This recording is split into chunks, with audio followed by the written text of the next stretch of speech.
Hey, I didn't come to dance, all right? I came to effing party. I have missed you guys. Hello and welcome back. I'm welcoming myself back. I haven't been in this studio in a few days. Feels good to be back in the studio with you guys. What's going on? I figured I'd pop on tonight and just do a little chit chat. Hold on, I gotta turn this off on my phone. Hold on. I'm hearing myself somewhere. Oh, my other computer. Okay, I'm back. You want to go to Nancy's, Susan? Dad, will you take me over to Nancy's? Dad, hey, Kels. What's up, Ishi? I saw that Nashville native is here. I just want to say it is so good to see you. It is so good to see you. Hey, Proud Mimi. Thank you for 12 months. She's like, we missed you. I missed you too. And I don't even have my headphones on because there's nothing I'm playing. We're just going to be chit-chatting. So I feel a little naked, if you will, but I'm here for it. I'm here for it. And Nash, it's really, really good to see you. Hexy's here, and Ishi, and Penny, and Indelible. Vogue is pretending so her husband doesn't get mad. Yeah. Someone called in to a JLR stream and was like, I think the divorce rate is going to be going up. What's up, Higgins? I've missed you. I missed your birthday. Oh my God, you turned 50, didn't you? All right, we got to give you a birthday celebration, Jen. Shell, what's up? Hey, Frag. All right, this goes out to my friend Jen Fisher. I am Jen. Happy birthday, belated. Go, shorty. It's your birthday.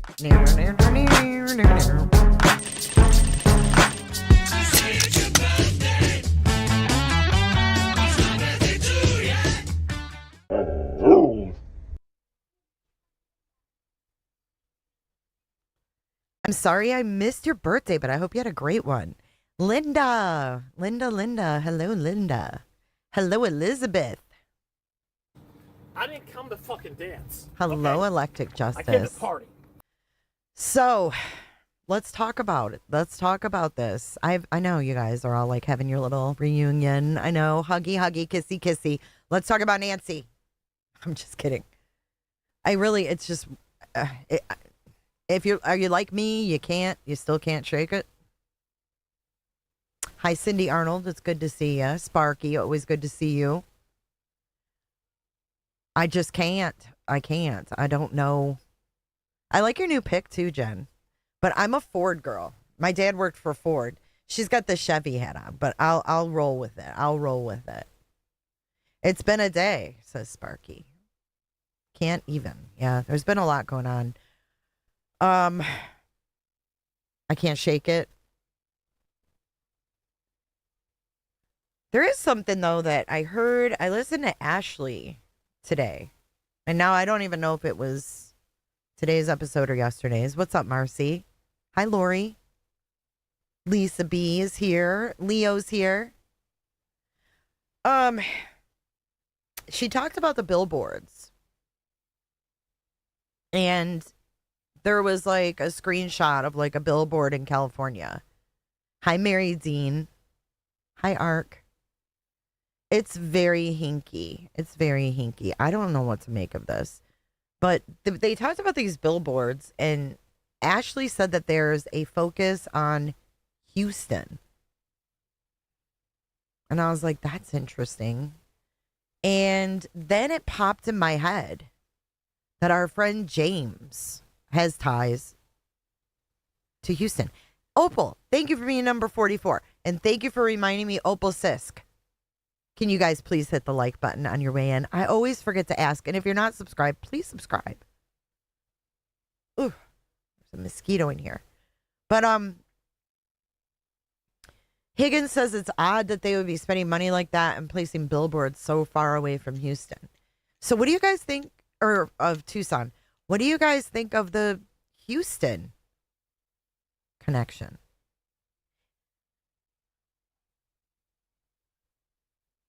There's one in Albuquerque, too, New Mexico. So we've got California, New Mexico, and Texas with a focus on Houston. And then we have this James character coming out of the woodwork with ties to Houston. Like literally when you look up James Feathers, his shit comes up to Houston.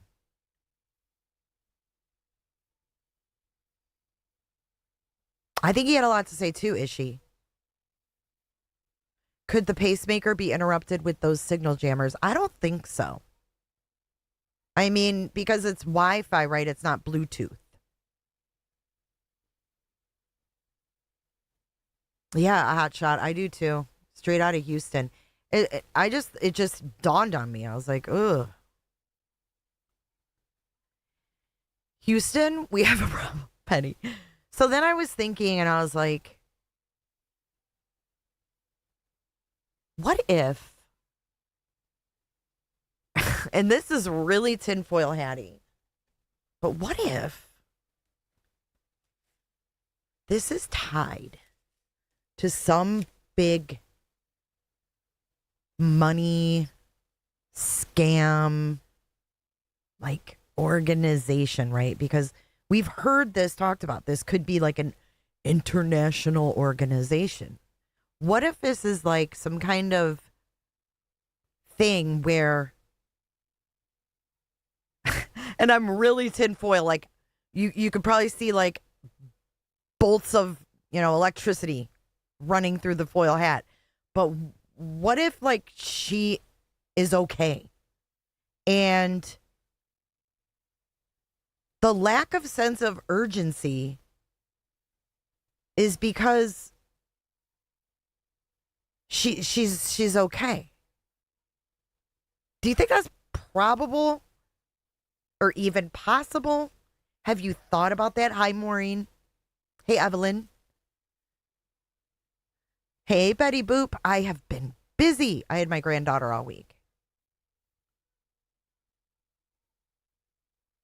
Because I'm looking at this, I made some notes, and we have now Nancy Grace confirming that there was a suspicious vehicle on Via Entrada at 10 a.m. on January 31st. If she wasn't alive, family would be talking. Hello, Crystal Michelle.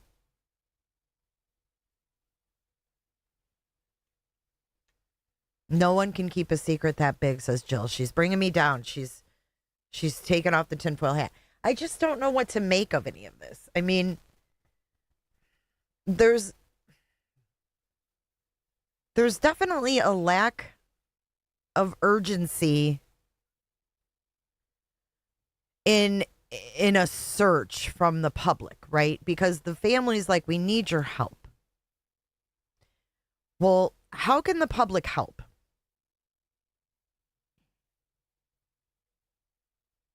How can the public help? Tammy says, I thought of that too. Like, is she in witness protection or something, but they can't say?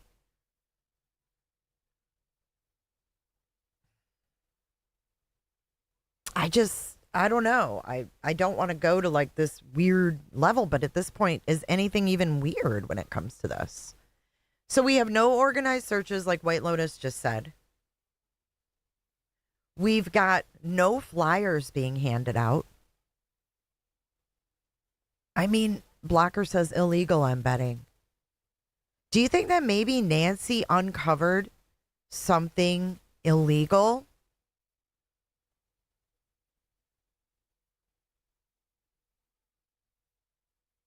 What if she uncovered something illegal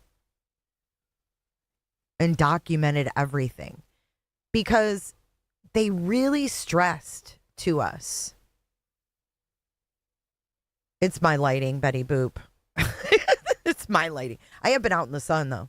But anyways, they've really stressed to us that she was sharp as a tack. And I quote, sharp as a tack. And it's just like, if you're sharp as a tack, that means you can figure shit out.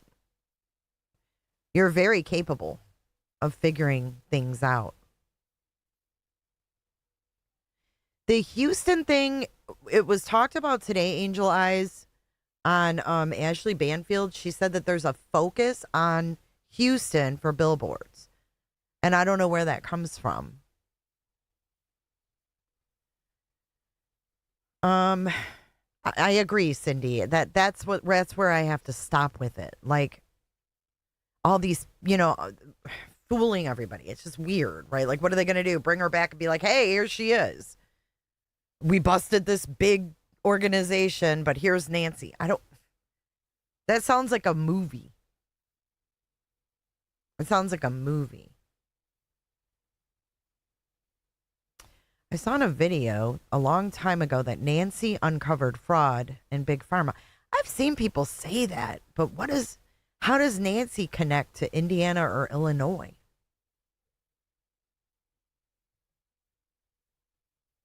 Betty Boop says, I don't think she ever went home. I think everything was staged, even the blood at the front door and the idiot covering the Ring camera with bushes. I love that. I love that theory. Jay, sometimes the truth is stranger than fiction, says Sparky. Yeah, I haven't heard anything about that. I've seen people in chat saying that. There was, okay, so Ark, let's talk about that. So she said, remember you found that weird organization she was tied to, and it was like this illegal immigrant thing. Yes, Lori, I don't want to forget about that. And then we have Nancy Grace reporting yesterday that Nancy's Facebook was hacked more than once. Her Facebook was hacked more than once, and she's got more than one account.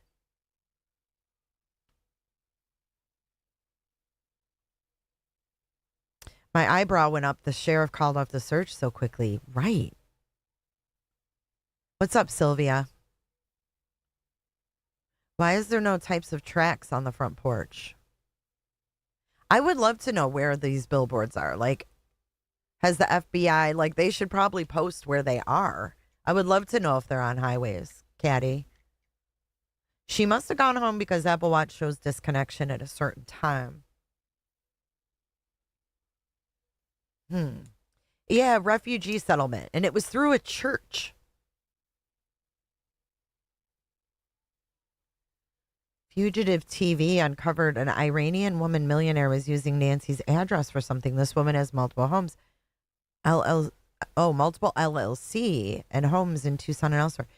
Could she been a victim of an elder fraud? Dude, Southern-ish, that cop, he's weird. He's weird, dude. I was reading more about his resume fuck up. What's up, Rollins? I was reading more about his resume fuck up, and he literally got, I think, fired from El Paso, and he was gambling. No, Lisa B. She said her Facebook was hacked multiple times.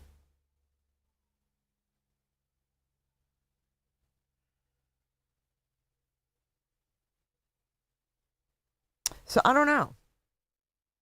Suspicious vehicle via Entrada, 10 a.m., January 31st. This is before she went to Annie's.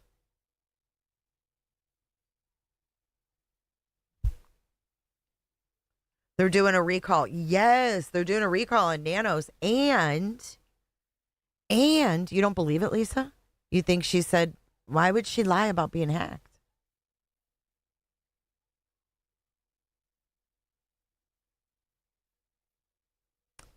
Still think they're back in the neighborhood because they have a suspect car, but can't track the car leaving the neighborhood on main roads, says staff. Hey, TJ, what's up? So they want to recall him, and they're also going to be bringing him up at some kind of meeting they're going to be having. It's like an episode of The Twilight Zone. You can say that again.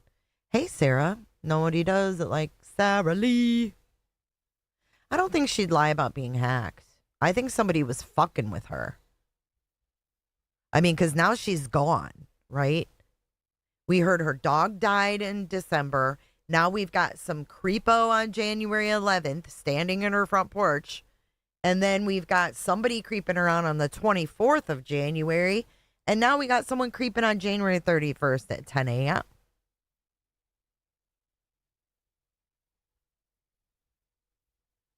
Yeah, but she doesn't have to agree with ICE and all that. Like, why would someone kidnap her because she doesn't agree with ICE? You know what I mean? Like, tell me, what would they gain? Like, oh, you said awful things about ICE and Trump, so we're going to kidnap you. For what? I just don't know if that's probable. But I do think somebody was fucking with her. Our billboard in Albuquerque, New Mexico, is on Lead Boulevard and Broadway. Very weird location. Why not on the main highway, I-25? What's in that area, Lead Boulevard and Broadway?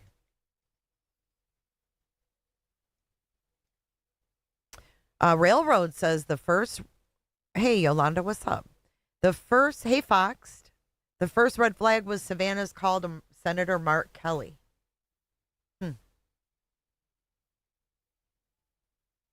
The dog dying in December is very suspicious to me.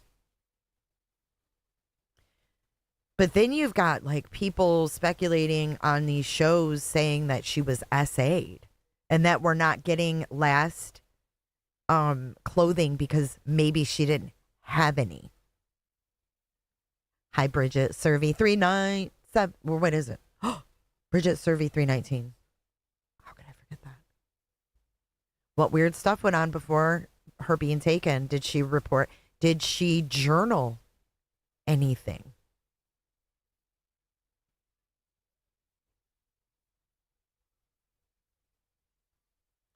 Did she? Bridget Survey 319. Yeah. Did she journal things? Did she lock those things away? See, this is where my mind goes. If she uncovered something, and I'm all over the place, I'm sorry. Hey, Cheryl. But if she uncovered something illegal, could she have journaled all this, kept receipts of all of this, and had it in her safe? Spearhead, thank you for your super chat. I appreciate that. First super chat of Z Nights. Hi, Jay. Doesn't someone have to be missing a certain amount of time to be declared dead before anyone can collect benefits? Yes. I believe they said it was 7 years in Arizona. Don't quote me on that. Hello, White Dog Carrie. Look at that. Look at that pooch. Thank you for 44 months. Wow, it's really racking up there. That's awesome. Thank you, Carrie, for your support. Appreciate you. I think we should call Gigi. I called Gigi.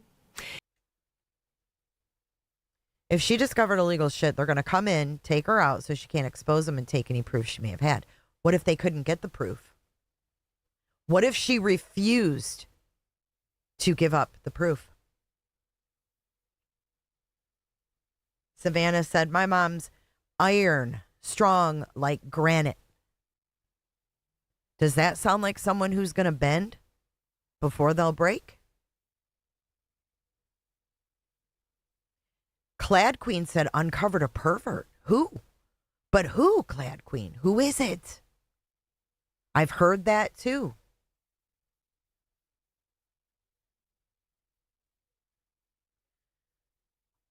You think they ransacked the house? Bones! What's up, Bones? Lizzie Bones.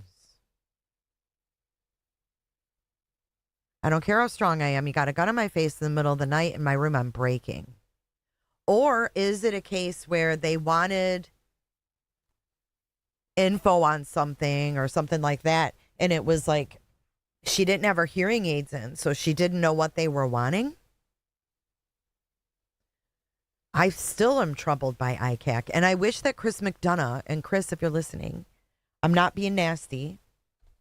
I want to know, because Nancy Grace cut you off in the very beginning of this case when you talked about ICAC, and you said ICAC would not be there for any other reason.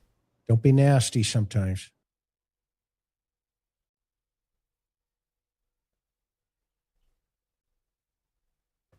And Nancy Grace, in her shameful way, she was like, Chris, we're not going there.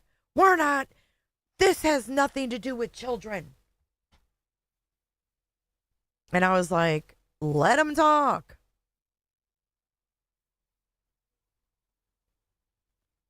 Clad Queen, I can't forget about that either. Right.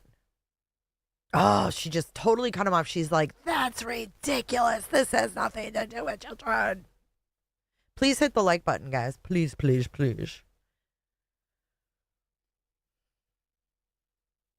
I don't know. So that's another avenue that bothers me. I just think if she's no longer with us, she is somewhere where dogs and buzzards aren't alerted. Horrible to say, but no one has reported on that. A teacher that gossips wants the students to like them.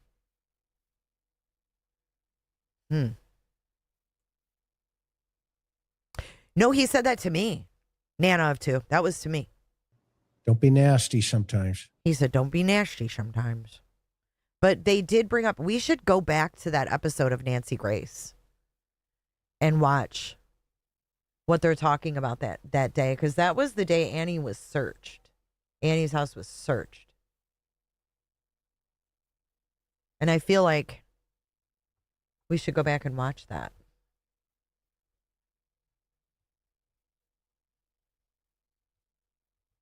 Hey, Tiffany B. Clad Queen says, hey, Liz. What's up, Liz? Nancy Grace is all about what works for Savannah. So you don't think we're getting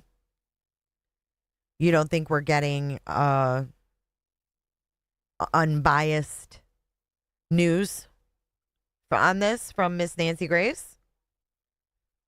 Do you guys all feel that way?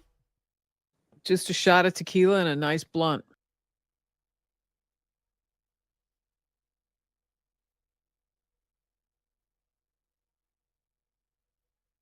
If you want to put your extra tinfoil hat on, Trump did start a war while we were all distracted with Nancy. Yeah, that's a big tinfoil hat moment. Hey, RDK.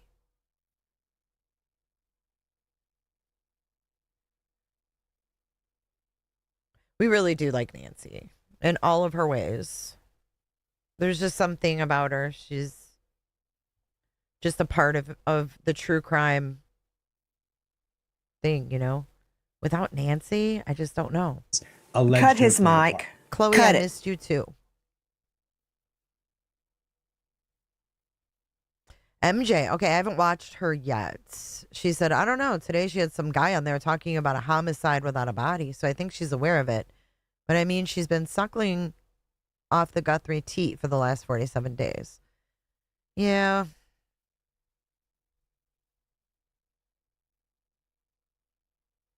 You guys say no, not objective.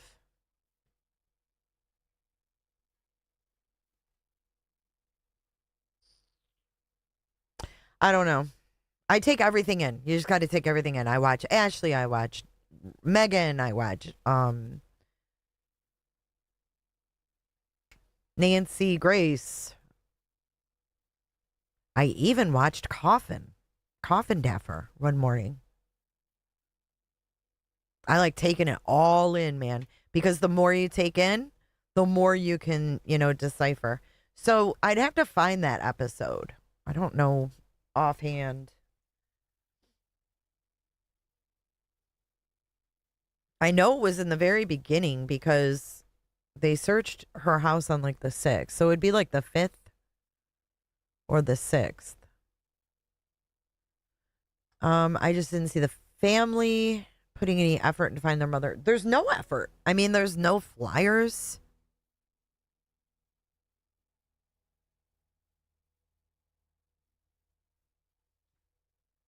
There's nothing. It's weird. And it's like Savannah made that appearance at NBC and that was it. When was that? When, you know what I love about Coffin that cracks me the fuck up is her FBI blanket behind her. It reminded me of the FBI thing, where they said they had a little emblem on the FBI blanket. Like, that makes you legit.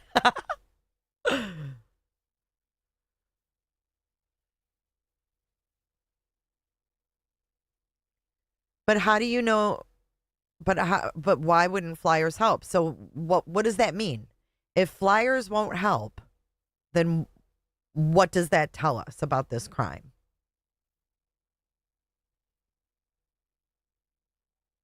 Hey, just Alice, it's good to see you. Right, Serenity. This is day 47. This is how long it took for Brian Koberger to get arrested. Hey, Remy, what's up?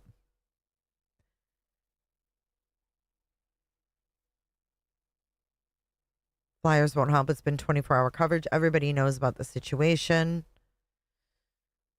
True. But if they have billboards in those areas, do they want flyers in those areas? I mean, they got billboards. Hey, pretty hate. Think about it. Think about it. We have specific billboards being set up in certain areas, which we just had someone from Albuquerque be like, why is this in this weird area, right? And why aren't they asking the public in the areas? Why even put billboards up if it's not going to help? It's weird.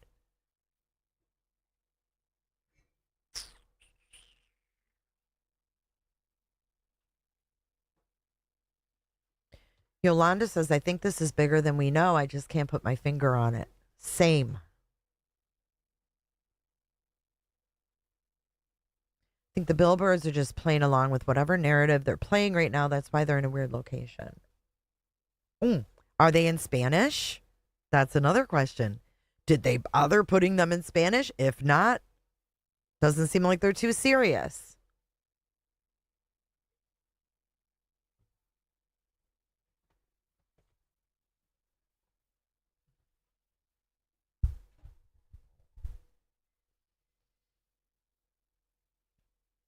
Hey, good to see you, RDK. Thanks for being here. Hey, Miss Margaret. Hotshot feels like something's gonna break soon. No, they did not have them in Spanish. See, that's weird, right? With a heavy Spanish population, you would think that they would.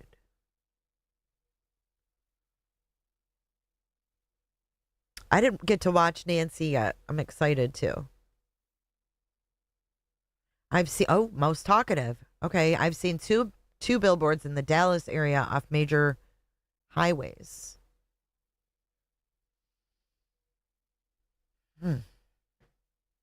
Hey, Paul. What's happening? I want to try to find that one with Chris McDonough. Shouldn't be that hard to find. I think it was one of the first videos that she did on, because I don't think Nancy jumped on this right away. Let's see, when was the first video? She was covering the Reiner thing like big time. And then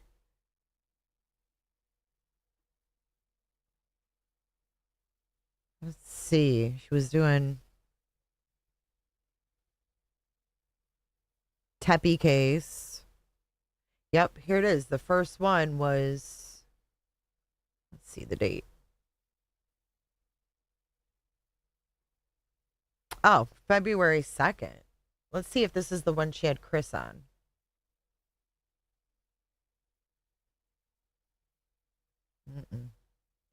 Nope. That one's only 15 minutes long. So she must have had Chris on the next one.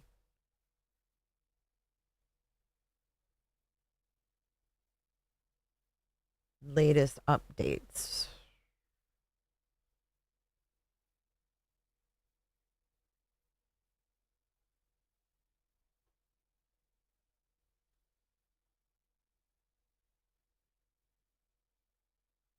Nope. You guys know the date.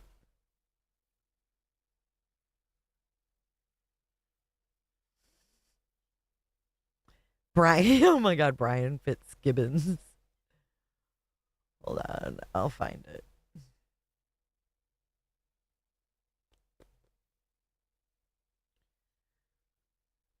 Did Chris tell Nancy not to be so nasty? No. Let me see if this is it.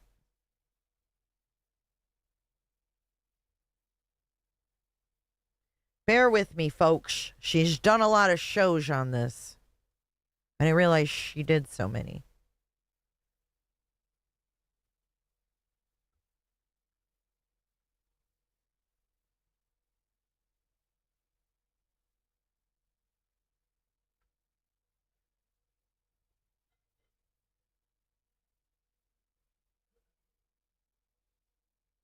Oh, this one, she's got a panel.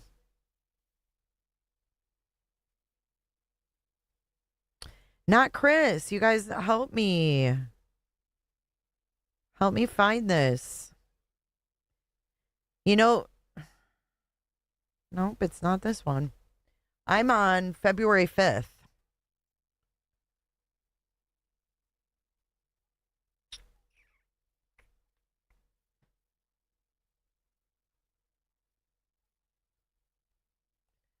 Here's February 6th.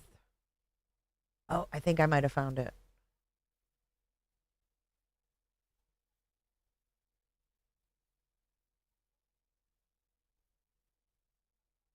It is. I found it. Okay, so it was Savannah Guthrie's mom missing, day 6. Yeah, we're going to go to Nancy Grace's from day 6 because we were talking about ICAC. Dad, we take you over to Nancy's? Is this video jailer coverage? No. Dad, over to Nancy's. This would be, I'm playing Fox. Yeah, live now from Fox drone footage. Okay, let me see here. So February the 6th. I should have known it would be that day because I think that's the day we heard they were in there, like the 5th or something. You guys been watching Mark the Shark? I watched a bit of him today.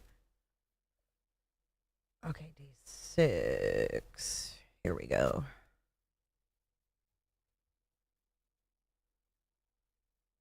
Oh my gosh, when he said that last night, I was dying. I heard him say that.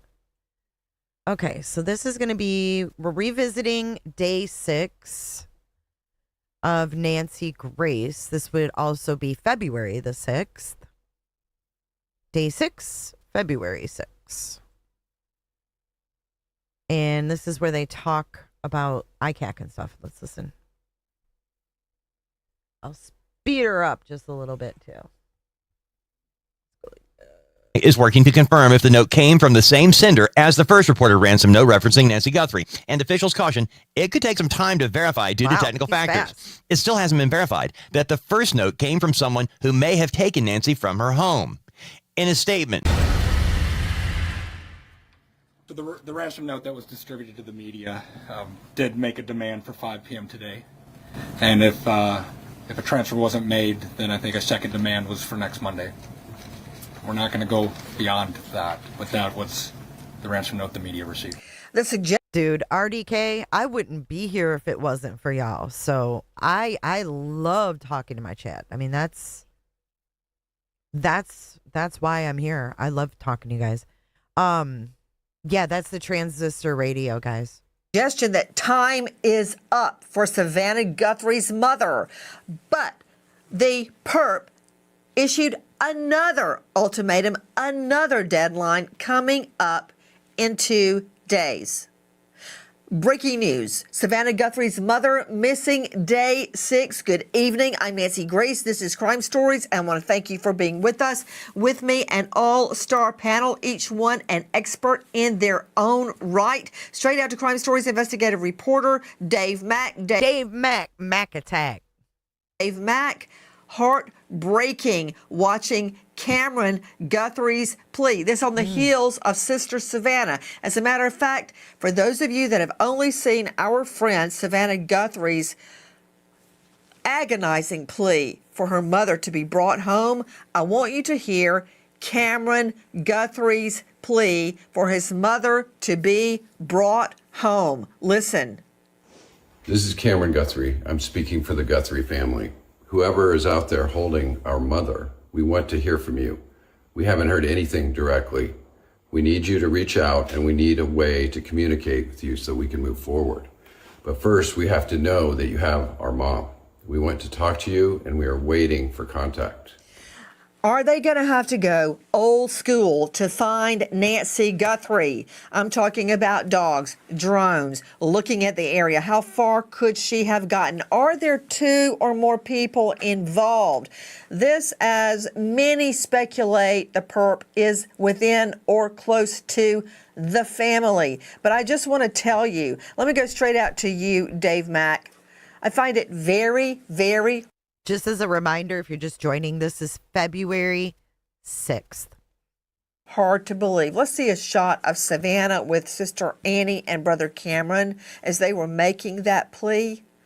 I find it very difficult to believe, Dave Mack, that the brother and the sister and Savannah could sit there begging for the return of their mother while secretly wondering, hey, is Cousin Larry part of this?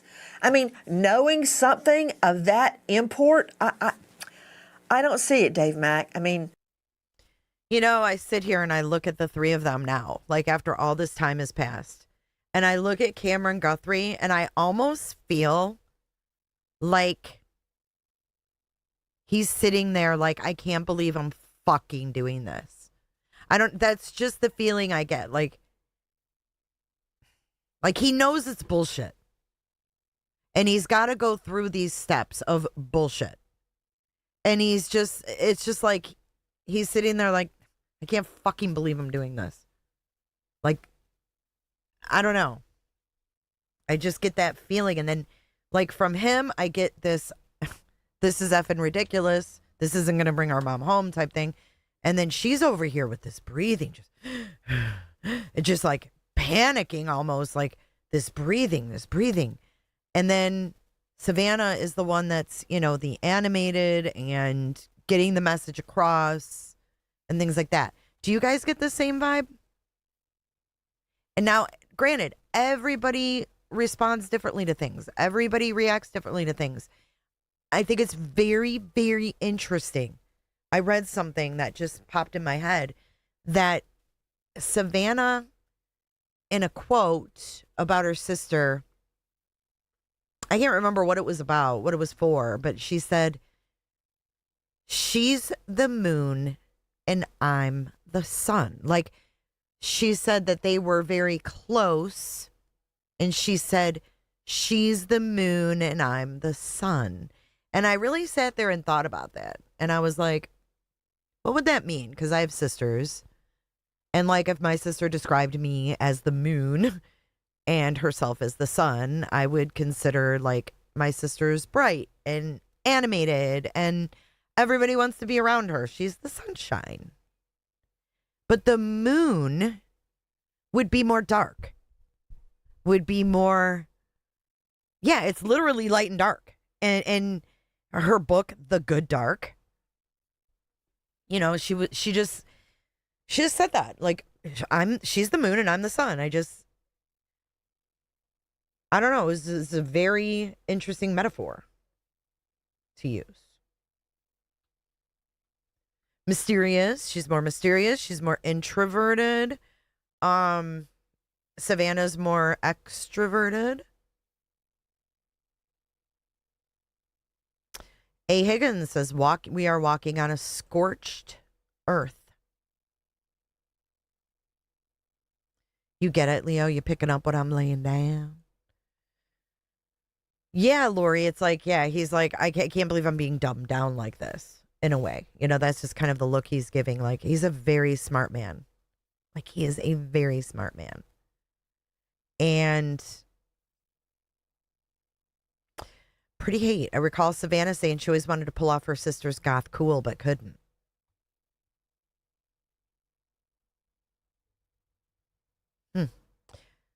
The black sheep, says Tiny. I know what the statistics say. I know the statistics say look to those closest to the victim. But just looking at the three siblings. Like, he literally just keeps looking down at what she's reading. He's literally looking at the page she's reading. I don't see it, Dave Mack. Or maybe is it I don't want to see it?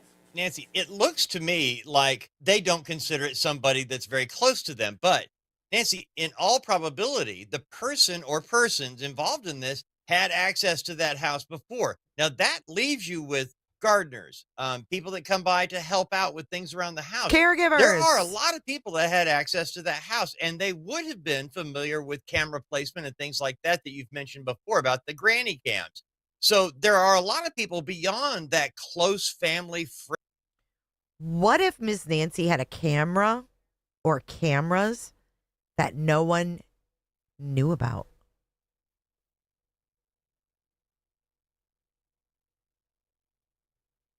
What if this little tech-savvy grandma installed some cameras inside that no one knew were there? She could have. You know, like if we go with that theory that she uncovered something. Friend group that would have had access to that house. And maybe that's why you're seeing, they just look devastated to me. The whole family does. And all the communication is one way. It's coming from the kidnappers to them. They have no way of contacting the kidnapper or kidnappers at this point. They've been given no communication way of reaching out. That's why Cameron said, we need to know you've got her. We need Kay, and we need you to reach out to us to tell us how to get up with you. They don't know who it is, but it could be somebody they've seen a lot. You know, Dave Mack, you're right. Again, a lot of speculation, swirling about. Oh, Chloe says the family said they didn't know about the camera on the guest house. Right. It took the neighbor, or they didn't want the cops to know about it, Chloe. Right. It took the neighbor. It took the neighbor to say, oh, I think there's a camera up there. She's had a roof redone. Potato. You say potato. I say potato. What's up, girl? For fuck's sake. Where are you getting that they visited 3 times and wanted to take her? It has now been reported that there was a creeper on January 11th, January 24th, January 31st at 10 a.m., and then when they took her. And yes, we just discussed her Facebook being hacked several times.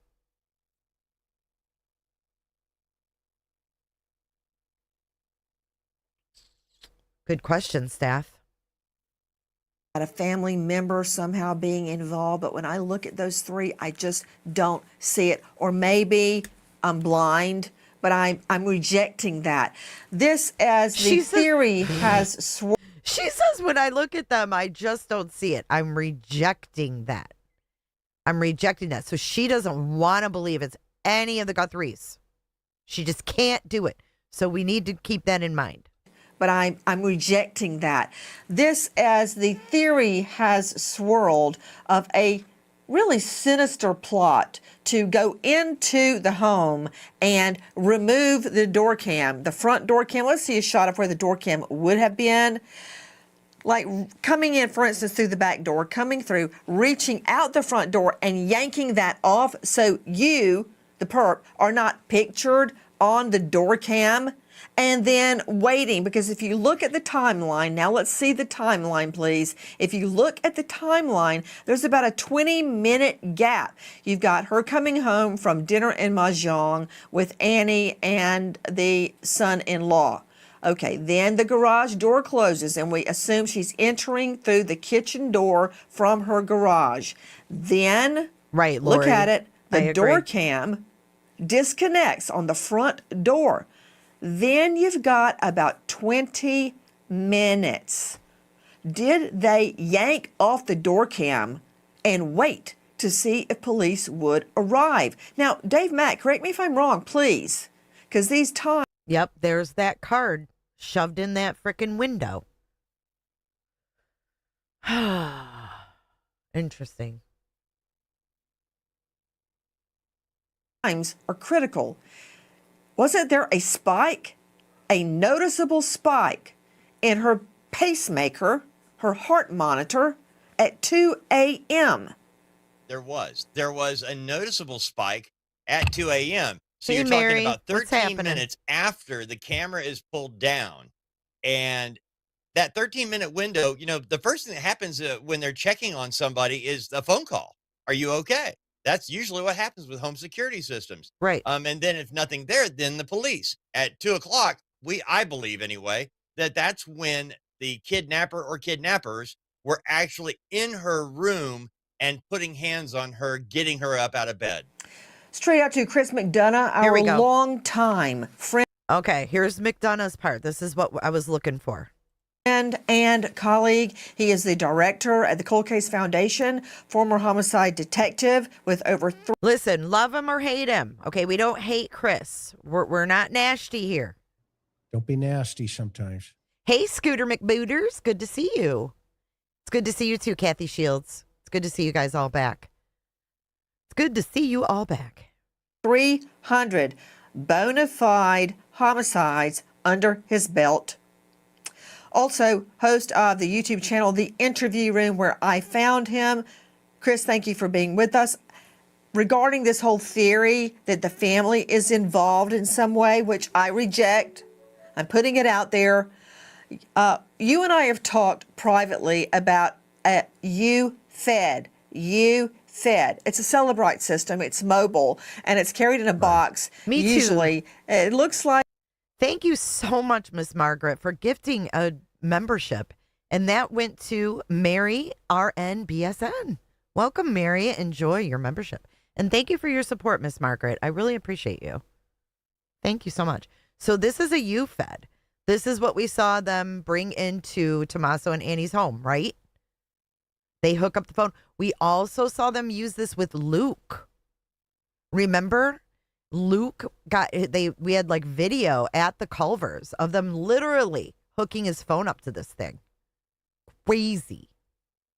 Like a messenger boy bag or a briefcase that you wear over your shoulder. That was seen being carried Patrice. out of the family home. Explain what the Celebrite U-Fed does. In a nutshell, don't go DEFCON 4 on me. Got it. So, well, there's a couple of things that it does. It's a mobile device that you can bring to a particular scene, in this case, the house. And then you're able to download any type of forensics evidence in the house from devices such as, computers or, phones, cell phones, et cetera. And then that information is immediately available through some software that Celebrite has to the investigators on the scene.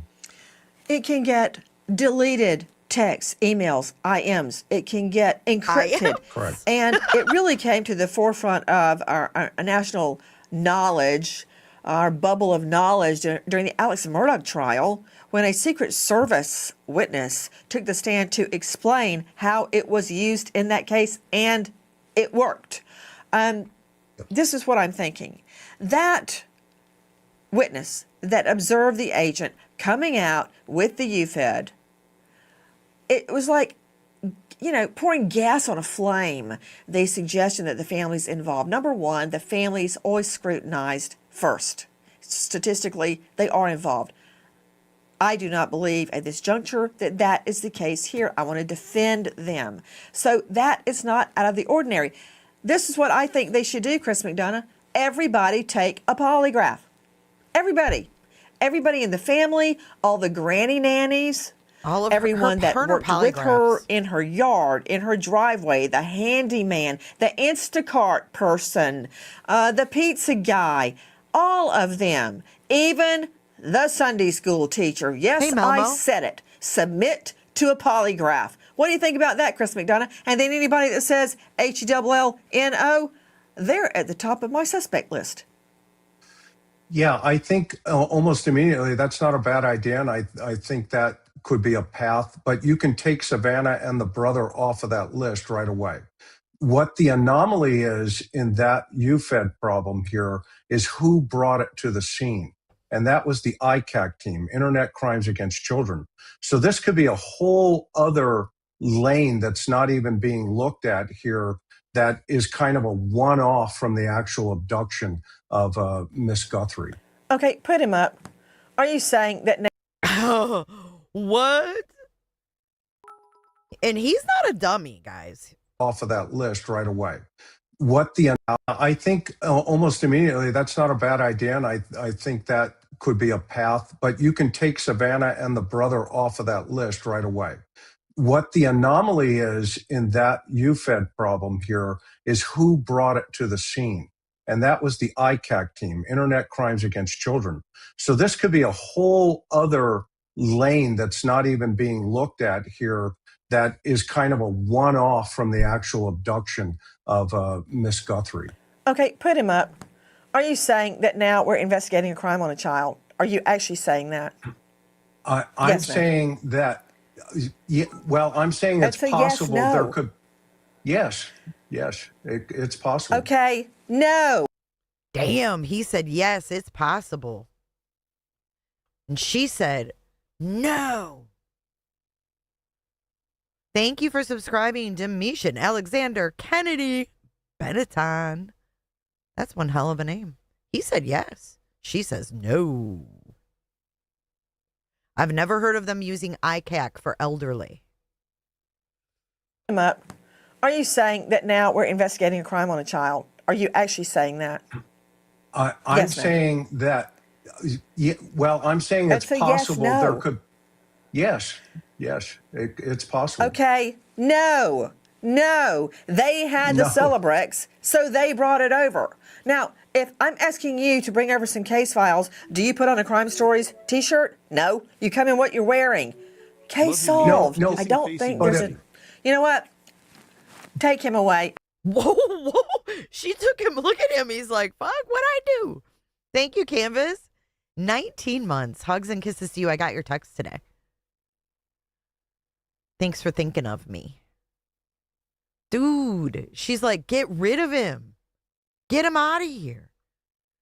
God damn, what? Had the Celebrex, so they brought it over. Now, if I'm asking you to bring over... Yes. So she says ICAC had the Celebrate, which is Celebrate, not Celebrex. She's saying ICAC had the Celebrate, so that's why ICAC came. That's not the way it works. That's not the way it works. ICAC is a special team for investigating crimes against children. Hey, Beans. She says Celebrex. Well, listen again. Of Miss Guthrie. Okay, put him up. Are you saying that now we're investigating a crime on a child? Are you actually saying that? I'm saying that, I'm saying it's possible there could, yes, it's possible. Okay, no. They had the Celebrex, so they brought it over. Now, if I'm asking you to bring over some case files, do you put on a Crime Stories t-shirt? No. You come in what you're wearing. Case solved. No. I just got a cooter chat from Hexy. Thank you, Hexy. You guys can send your own cooter chats too if you'd like. You didn't put a message though, Hexy. Thank you for your support. Don't think there's a... You know what? Wearing. Case solved. No. I don't think there's a... You know what? Take him away. I'm going to let you sit there and think about what you just said. What? But what? I'll tell you, here's the deal. When you have a major case like this, and I've worked many of them, and you run across something, you go, what is this? Okay. You don't have the ICAC people show up with their UFED. That just doesn't happen. That is a secondary problem that they potentially could have run into. It may not be involved with Miss Guthrie in any way, shape, or form. However, these guys did show up, and they don't show up to search for missing 84-year-old women. That's my point. Okay, they show up when they've got a Celebrite and it is needed there. That's... Oh, that's it, huh? That's it, huh? Thank you, Jammers, for 33 months. She's poolside in Palm Springs. Summertime is everything. Venice Beach in Palm Springs. I hope you enjoy yourself. Thank you for 33 months. I appreciate you, jammers. Yeah, what do you guys think of this interaction? Do you really think that ICAC was there because they needed a Celebrate machine? No. Did you see ICAC at Culver's for Luke? No. We saw the FBI. We saw the Marana police. We saw the Tucson or whatever, Pima County Sheriff. We did not see ICAC, but we did see Luke's phone being hooked up to this machine. And they did not need ICAC. But Ridge Runner has a really good point. ICAC involvement and then the $500,000 to national missing and exploited children could be tied together. Internet crimes against children is ICAC.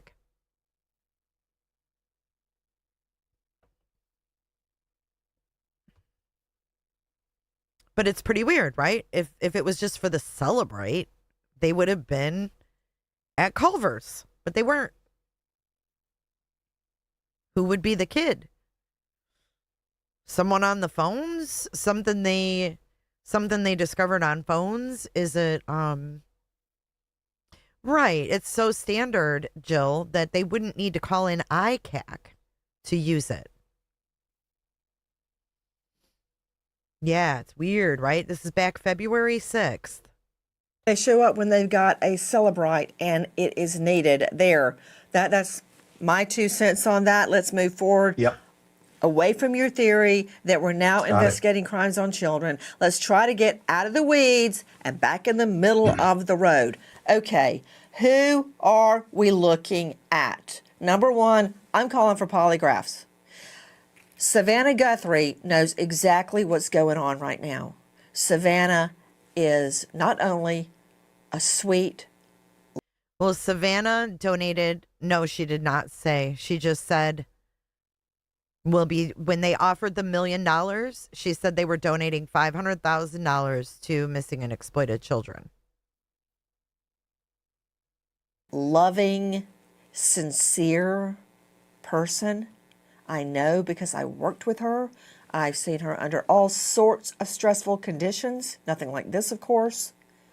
But she knows the law, people, like the back of her hand.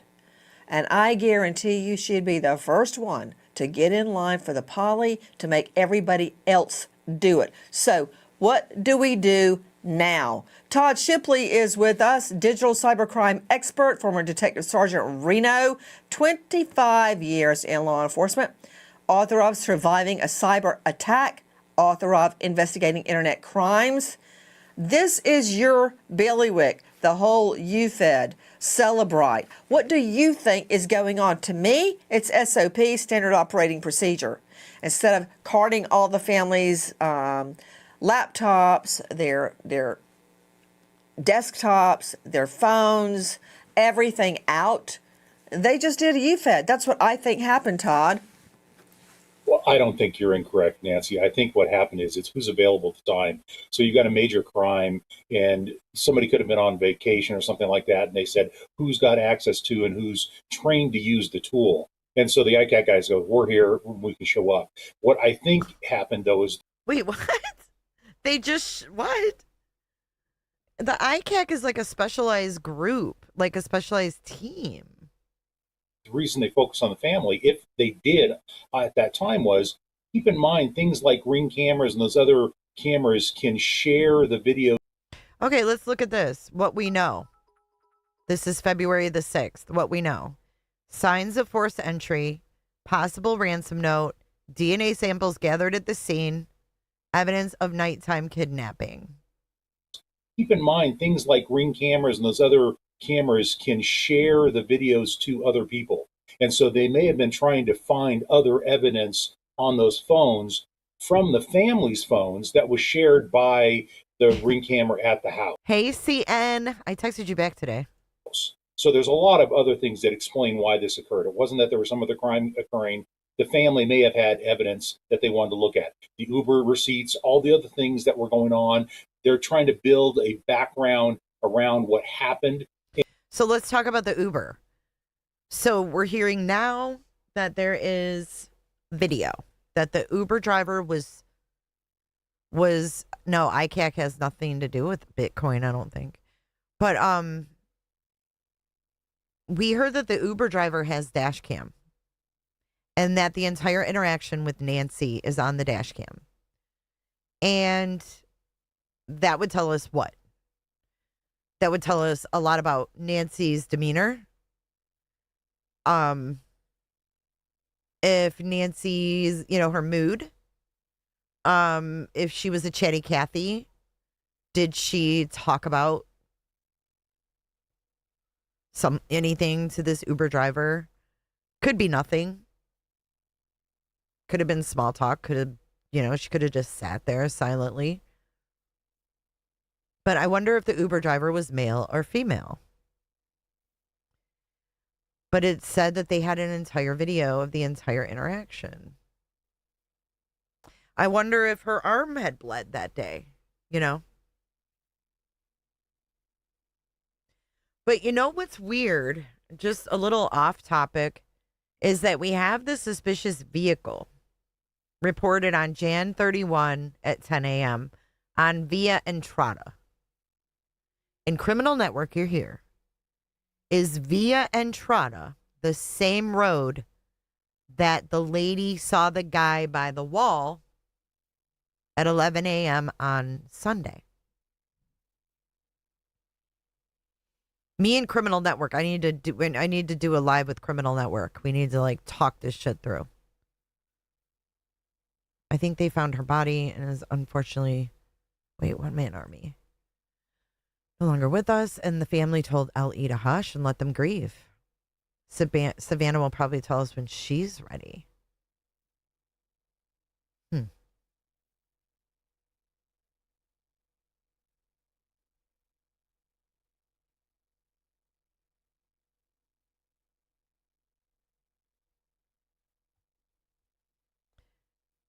Granado Court? I could have sworn it was... What happened on Via Entrada? Has anything gone down there? Right. I know they want that area. I'm just saying... Thank you, Kels, for 23 months. She wants a nice blunt. Just a shot of tequila and a nice blunt. Just a shot of tequila and a nice blunt.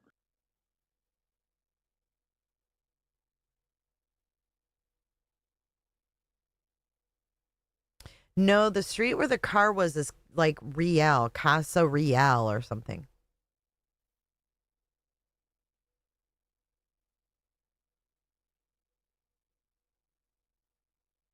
Via Entrada is just another route. In my opinion, definitely one used. Interesting. Okay, let's keep watching. Tomorrow we'll pull up maps and all that shit. I'm too tired for that tonight. And it's on phones, because we've talked about this many times about how the phones have everything about our lives, and it's going to describe the mother too. Okay, you Bridget. listed, and I really like this idea, Todd Shipley, other things. And the other question, back to the Uber, sorry. Back to the Uber. Who ordered it? Yeah, he said it's not the same road, Kels. But who ordered the Uber? Did Nancy have that on her phone, or did someone call an Uber for her? We've never heard that either. Nancy seems like she's pretty with it. Like they said, sharp as a tack. So if she's sharp as a tack, I think she probably ordered her own Uber. But the reason is why. Okay, Criminal Network. Via Entrada and Camino Real is where vehicles were seen, 2 different routes. Okay, thank you. Yeah, there's the whole thing. Shit and shebang. Camera and audio. What's your question, Lisa Marie? He just said what it was, Kels. I don't remember. I'm going to smoke him if you got him. They are back focusing on the area for some reason, canvassing. Right.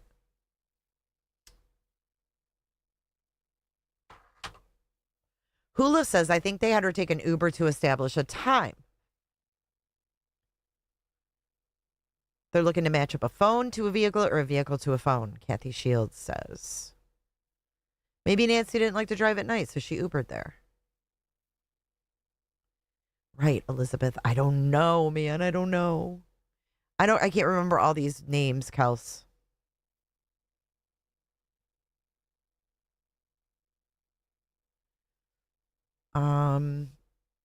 The Uber guy was on the way to their house, not back home. Yeah.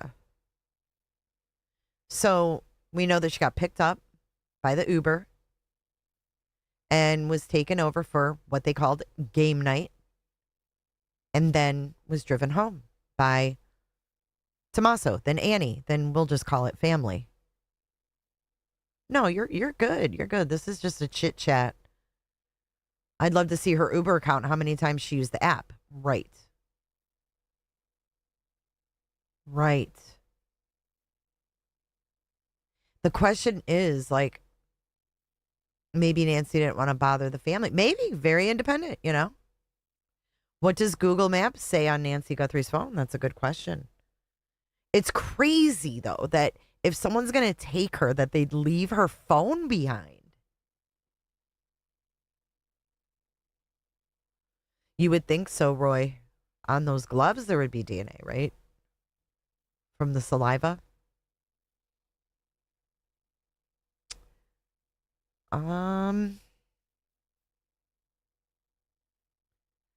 Lisa Marie. Okay, this is Lisa Marie's question. She said, so the Amazon package was not in the video from the suspect video, but in the Enton video. Does anyone know when it was delivered? Well, actually, it had to have been delivered overnight. Right? I feel like it would have, if it wasn't there Sunday at 2 a.m., but then it was there Monday, it had to have been delivered overnight. But was it before? Yeah, that's a good question. Was it before Sunday night, or, you know what I mean? It could have been in the morning. It could have been any time that day. We weren't there. Sunday, we weren't there. We didn't know because the senator kept it quiet until the mid-afternoon. It wasn't public.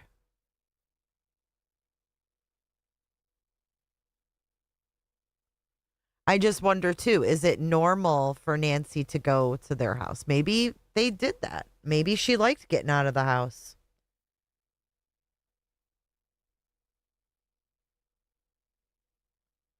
Multiple visits and no, Nancy is targeted. Why didn't they say mom came over to celebrate her birthday? That's a good point. I don't know. I mean, why leave her phone there? It would prove where she was. It's weird. And then Savannah said, you know, so we could celebrate with her. I know, we really don't know much. Things. When I think of a UFED Celebrite, I think of a cell phone, I think of an iPad, a desktop, a laptop. You're saying there are other devices as well that can be factored into the UFED, not just those devices, such as what? So what we're talking about is the apps on the phone, because you can share. Do we think that maybe Carlos happened to be the delivery driver of that package? And that's how he was geofenced? But that's pretty crazy. I don't know. Share those apps with other people. And so I can share my Ring camera app with family, friends, whoever I want to share it with. And that may have been on the phone, and that's what they're looking for. They're looking for the Uber connections. They're looking for all the apps that were used to build a background about what the mother did beforehand. But how would looking at their devices and their laptops and so forth help them establish what Nancy Guthrie did? Because you can share everything you do. Uber, you do an Uber. I can share it with a family or friend that I did it. Right. I can share the camera itself and let other people see what's happening at my house so I can get the notifications and get information. And that may have been. To answer your question, DI, yes, I did notice several oddities in the picture. I'm wondering what you noticed. Been what's on their phones. It's not something nefarious. It's just that all these things can be shared between phones now, and they could have had the images or some other things, maybe even the pacemaker. I don't know how the pacemaker, this particular. Here's the picture. What did you notice weird in this picture? Let me know in the chat. One worked, but it could have been shared across other devices so that people knew she was in trouble. Okay, I've got an example to boil down what you just said, and I found like parables that this made more sense to juries. Okay, we have granny cams at our home because of my mother. My 94-year-old mother lives with us. My husband has the app. I have the app. Our children have the app. So you're saying that, for instance, if the feds came and did Celebrite on me, they could get anything I shared with my children, such as Life 360, Bark. Exactly. Exactly. They're on my Uber Eats. They're on my Uber. Is that what you're saying? Exactly. And Life 360, is a great example of one of those things that are shared commonly amongst family to track and identify where people are at, especially a vulnerable senior. That's an important thing to understand where they're at. And so the family wants to know. So their apps are going to be tracking what's going on with mom. Okay, what if they had a family phone plan? Do you know about those? How Sure. a group of people, okay, explain that. Would that be included? Well, it could, potentially. It just depends on the settings that you as the user set up or the owner of that family plan. Now, some of those things, those family plans, share the text messaging, share all those things. And you can, as the owner of the plan, can go in and see certain activities, depending on what's happening. So those are other technologies that, the law enforcement is going to be looking at to see the behavior before and after the incident. She has here 2 a.m. pacemaker last syncs with Apple device. Where did she get that? I've heard it disconnected at 2:28, but where is this February 1st, 2 a.m. pacemaker last syncs with Apple device? It's going to be looking at to see the behavior before and after the incident. So bottom line, Todd Shipley, if they could, and I'm using that as a verb, celebrate the family's information, they could then, at the same time, capture any shared apps that were shared with Nancy Guthrie, correct? Correct. Exactly. That's why the Celebrite was there. They were looking at every phone. Got it. And just an example, Todd Shipley, of how important that is, the Brian Kohberger, Idaho case. We know that there was a delivery, I think it was a DoorDash, around 4 a.m., 3:30 a.m., 4 a.m., because we saw it on one of the victim's phones. That's how important this is. I'm thinking about how to go old school to find Nancy Guthrie, starting with LPRs, license plate readers, red light cams. Yes,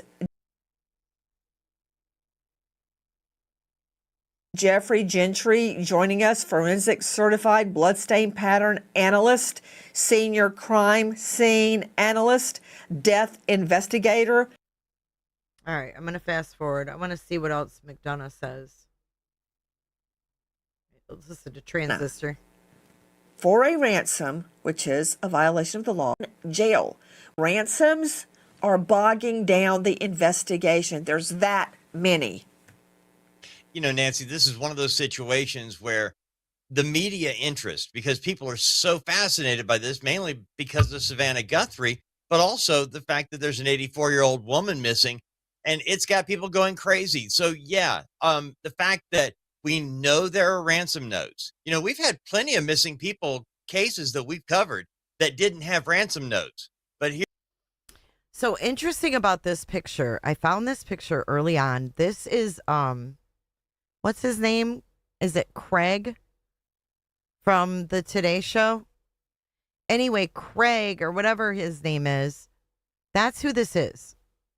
And Savannah had said that he was on vacay in Arizona. Oh, Melvin. Who's Melvin? I don't know all their names. Anyways, Melvin. This is Melvin, I guess. Craig Melvin.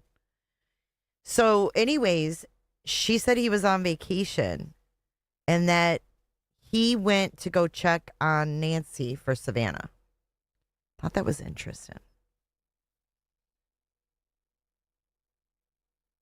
I thought that was interesting. And then Savannah posted it. I think it was on her Instagram that she put like that he went to check on mom for her. And I'm thinking, your sister lives like 10 minutes away. And there's the blue shirt too. Yep, Cheryl. Good eye. And this was not on the Today Show. This was something that was done privately and Savannah just shared on her Instagram.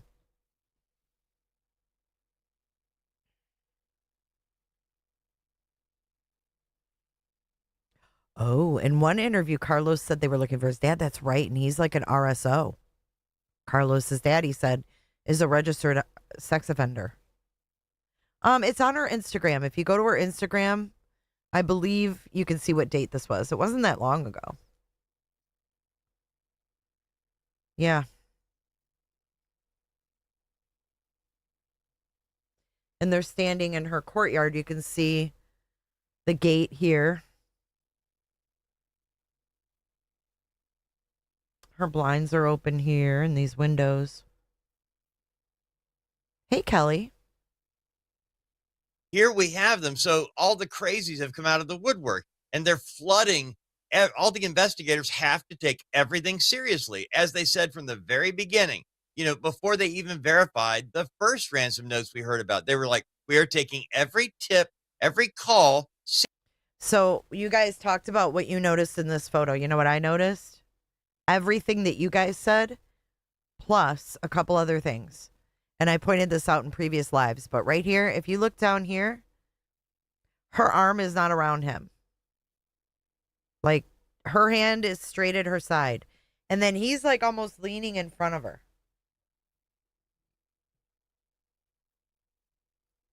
And the dog looks like save me. I mean, you can read dogs. I can read dogs' emotions on their faces. And I get just weird, like just uncomfortable. There's something uncomfortable. And then the way that Savannah's son is like got his back to Annie's son, it's like, oh, he's weird. Like, oh, he's weird. I don't know who took the picture. Good question. But this, honestly, this looks like Annie's house because this is the wall. Like, this is where they did their video from. I just noticed that. This is where they did the sibling video.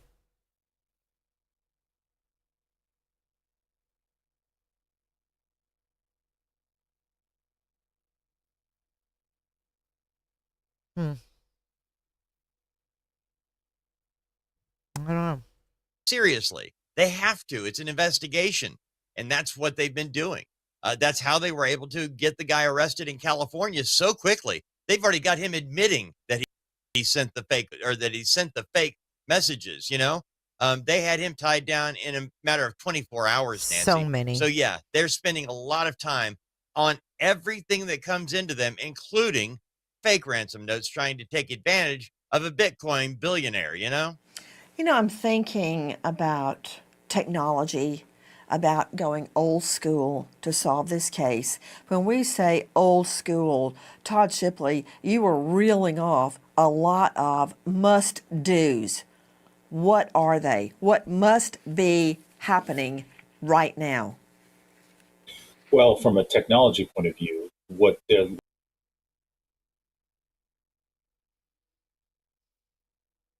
I just noticed something. Take a look at this. I spy with my J little I a laptop that's partially open, and it looks like there's something black and white. Is that security footage? What is that? Dude, what is that? What's on her laptop?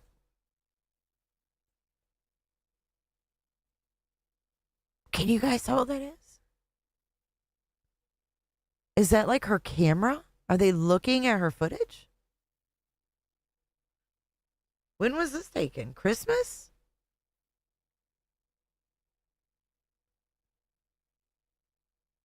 Oh, it does look like an ultrasound. Kinda.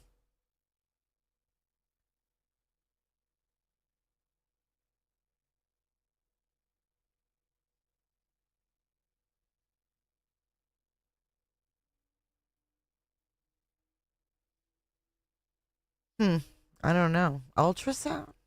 Oh. Yeah, but she'd like to look at the wildlife.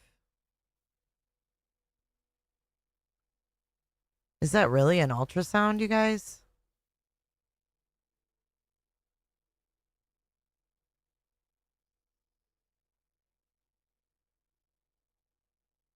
It's her dog? Dog in a sweater? I can't see the dog. I'm live, Robat.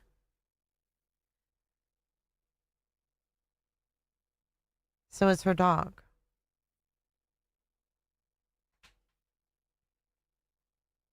The dog that died?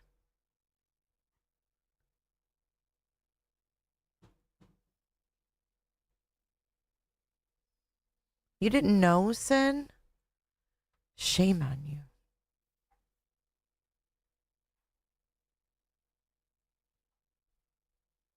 I don't know. You guys say you see her dog. I don't see a dog. It looks like security footage to me. Well, everybody said her dog died in December. What happened to it? You know? So I guess you can go on Savannah's Instagram and see when this was from.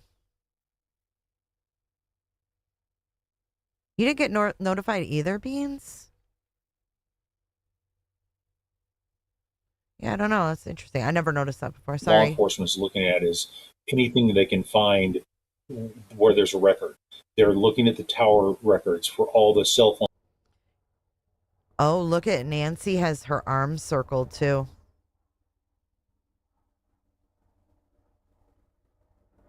What did you see?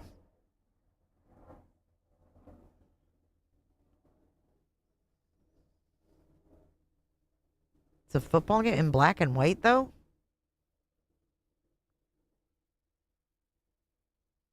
It's not the daughter's dog. She had a black dog. Her neighbor even said she had a black dog. Technology. And it recently died in December. Point of view, what the law enforcement is looking at is anything they can find where there's a record. They're looking at the tower records for all the cell phones in that area. Keep in mind, there's always going to be a lot of records, but this is the middle of the night, so there'll be less. They're going to look at all the flock cameras and any cameras that are reading license plates in and around the area and throughout Tucson, because they're trying to find any suspect that's moving at that time of night. And so that's going to limit the amount of people moving around. So I know they've already looked at all the ring cameras in the neighborhood. They're looking at all the records that they could find technology-wise. They've gone through her phone trying to figure out other things that she's done that could...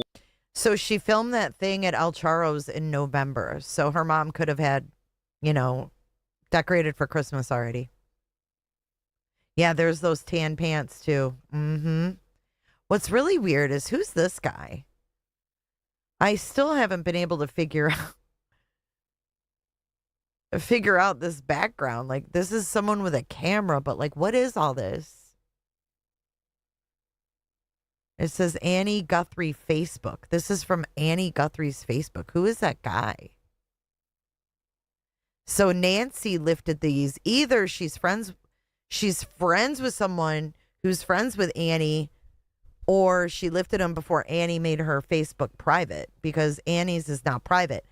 Also, another interesting thing, Nancy Guthrie's Facebook, all the comments are turned off now. Someone has control of her Facebook because they turned off the commenting.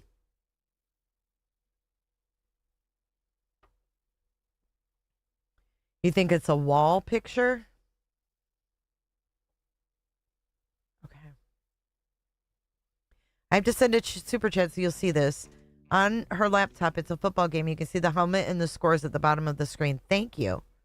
I'll look on my TV later. That's what I'm saying. Thank you for your super chat, though, MJ. That's what I'm saying. Who's the bald guy behind the camera? It's not black and white. It's the way the monitors turned out. Oh, okay. I don't know who he is.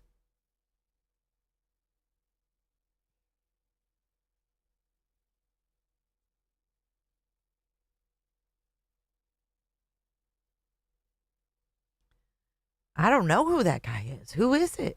McSpunky? No.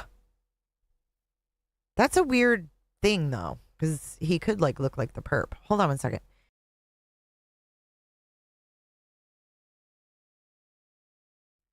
I think it's a very weird background, and I don't know why it's there.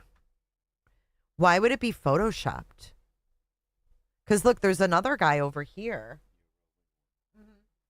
There's another guy over here on this side. Like a director or something. I don't know, or just like a guy. And then you have that guy with the camera. Look at him. Who is he? We need to know, Annie. This is from Annie's Facebook. Who's the dude? Who's the dude? You think this is AI? I mean, this is from her Facebook, so it does look strange. It does look strange. Looked at all the ring cameras in the neighborhood. They're looking at all the records that they could find technology-wise. They've gone through her phone trying to figure out other things that she's done that could lead up to or precipitate something.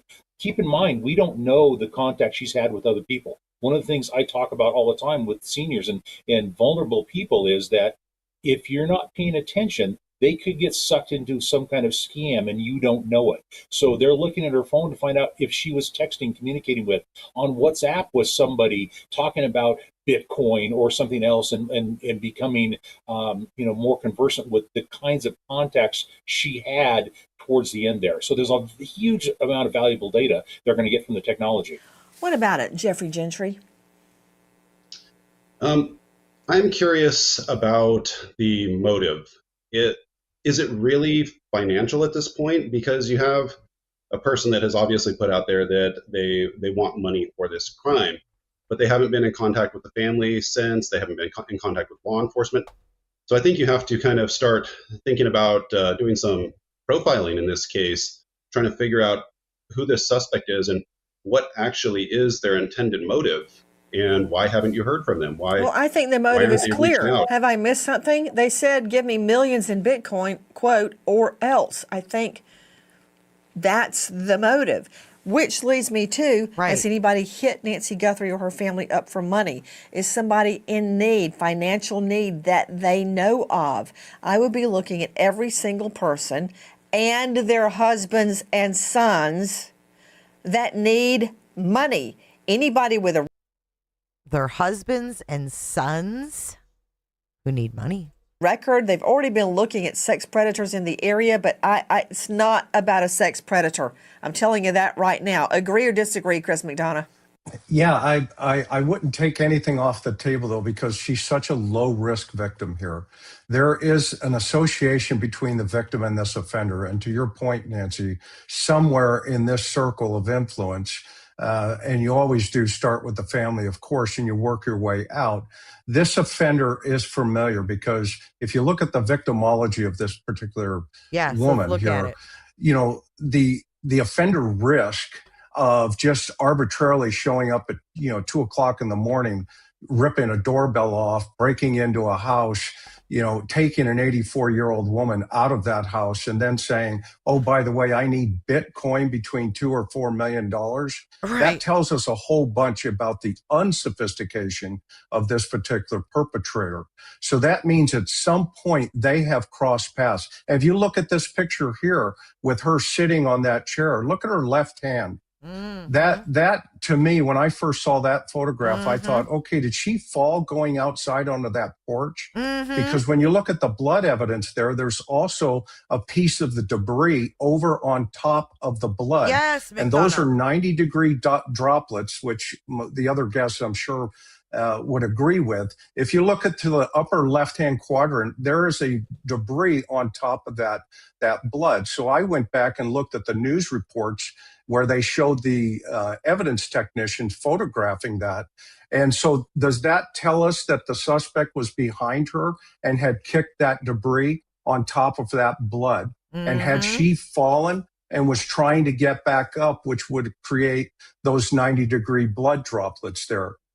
So I think there's a possibility that you do have to go old school.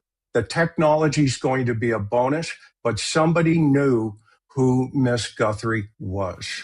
Let's analyze what he just said about the blood, Jeff Gentry. So he's exactly right. Those are 90-degree blood stains indicating that they were created. Okay, before we get into more of the blood thing, I want to talk about what you guys are talking about. And that is, Di says, why would they buy that house for $650K? They must have been expecting money. I mean, you've got to go back to part-time teacher, novel writer, equals not much money coming in. I don't know where they were getting money for the bills. Yes, I know, Sharon, it's bad. It's bad. When somebody is standing upright and bleeding. What I don't see, though, is any evidence that she was on the ground. This bothers me right here. This right here looks like some kind of a track of some sort. That is a weird pattern. And I'm dying to know what this is. Struggling at any point. So if she did fall and was injured in some way, I don't see any. They're called transfer stains, and they look completely different than the 90-degree blood drops or the stains that you see there. I mean, this one is different than all the rest. Lori C says, I think face. That's different than all the rest. And if she was on the ground actively bleeding and trying to support herself, trying to push herself back up, you would see evidence of blood transfer on the ground. You would see contact stains on the wall, maybe where she was trying to reposition herself. He's exactly right that the debris is on top of the blood stains, so that gives you an element of timing. So there, you can see the debris on top of the blood stains. So the blood was there first, and these ones are empty because they swabbed them. They swabbed them, so the little circles are empty. I learned that. That's from swabbing. But I do know that the weather there in that area, I was told that it's rather windy on a regular basis, and so it's not uncommon for things to blow onto the porch. So it's possible that those debris items were gravel. I don't see wind blowing rocks or gravel. Okay, this is another picture that Nancy shared on her Facebook from her window, the view from her window. Have you guys ever seen this?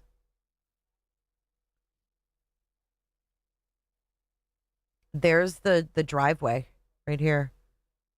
And then this is the area where they, it seems like they walked through. Yes, please hit the thumbs up, you guys. Please, please, please.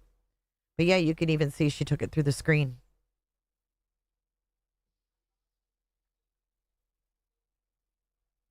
But why did she take this pic? Was there a reason she took it? Did she just think it was a cool picture?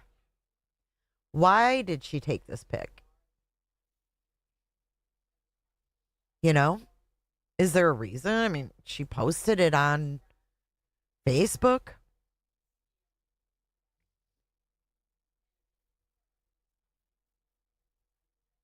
Gravel, little pieces of gravel. I don't see that. Maybe a leaf. So what is your analysis about, is he saying debris? It looks like the gravel that was beside, the ornamental gravel that was beside the walkway.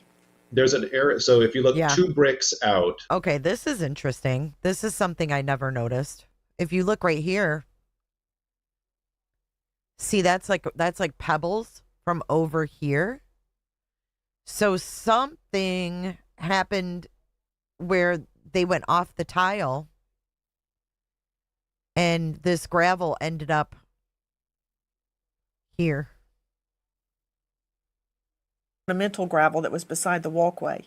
There's an area. So if you look 2 bricks out from the wall, or 2 tiles out from the wall, there's an area where there's multiple blood drops and then little tiny individual satellite stains.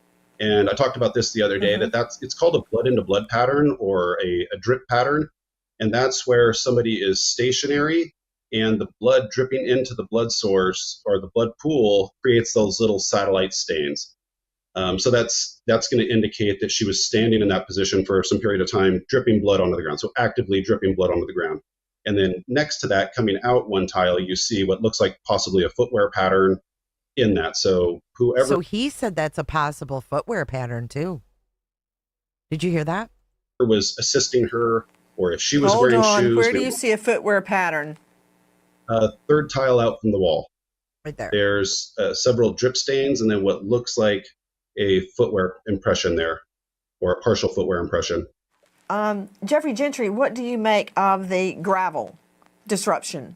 That could definitely be somebody walking through it or kicking it, or like your other guest said, if she was struggling in some way or maybe even trying to get away, that's definitely possible. That the gravel was disturbed there, or whether they were trying to help her up if she fell, or if she was injured or trying to resist in any way.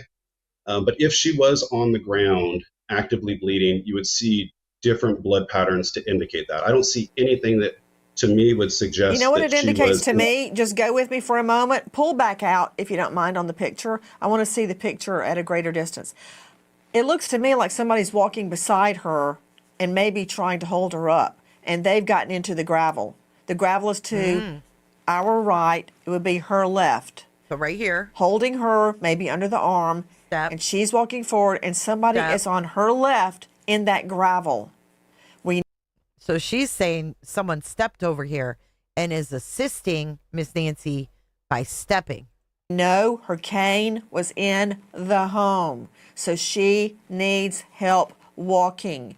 According to Jeffrey Gentry, who's a blood spatter analyst, she's upright and walking based on the blood spatter. So we know at least one person, if we're reading this correctly, is helping her out the front door. Are there 2 people? Another question, let me throw at everyone on the panel. I've gotten a lot of questions on social about her pacemaker. And yes, I had thought about it. I researched it. I spoke to a doctor. There's no GPS in a pacemaker. That's the way I understand it. So we're not going to find her. Somebody even on Twitter tweeted me the novel idea of putting her phone, which was in the home, onto a dog and letting the dog with a handler go through the area and see if the pacemaker alerted. That would be a very rudimentary experiment. It probably would not work, but the point is well taken. Is there a way to track that pacemaker? Does anybody have an idea? Because what I've been told, the answer is no. There's probably not. I've dealt with pacemakers a lot, because during the death investigations, you have to remove people's pacemakers to have them analyzed. So the doctor can do it in the office, but once somebody is deceased, obviously you don't take them to a doctor's office. So you remove their pacemaker to have it analyzed. But in her case, it sounds like it's still working and could possibly connect if her device is close enough. But I think it has to be within several feet or a pretty close distance to her and the pacemaker to get any reliable information from it. Well, the other thing is, as I understand it, the pacemaker feeds information back to, let's say, the doctor's office or the clinic or the pacemaker administrator, but you have to be near the device. The pacemaker doesn't send it out across the airwaves. You've got to be near the device, like her device would be at home or it would be her iPhone. That would count. The pacemaker in no way is able at this juncture to send information about her, whether she's had a heart event or where she is, now that she's away from the Bluetooth at the home. Cannot trace her through that. Does a pacemaker continue to work post-mortem? Anybody know? Yes. Yes. And they're designed, Nancy, to report once a day to the doctor's office. Typically, I mean, the schedule. Okay, I want to talk about that, but first, I want to thank Pretty Hate Machine for the 1999 super chat. Thank you. My 2 cents with our limited info. One perp came in through the back, took her out front after camera disabled. 8 hours to get out of Dodge, taking 40 plus minutes of evidence with him. One perp came in through the back, took her out the front after the camera was disabled. 8 hours to get out of Dodge. Huh. Could be.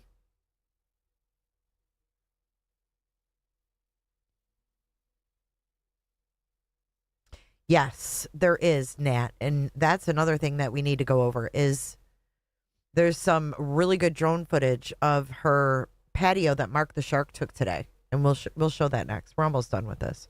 I want to show you guys that first. Scheduling could be a variance based on the patient's history. However, they typically have to be near that device, i.e. the phone or an Apple Watch or something to that effect. And of course, now we know at least she was separated from that device around 2:27 a.m. or 2:28 a.m.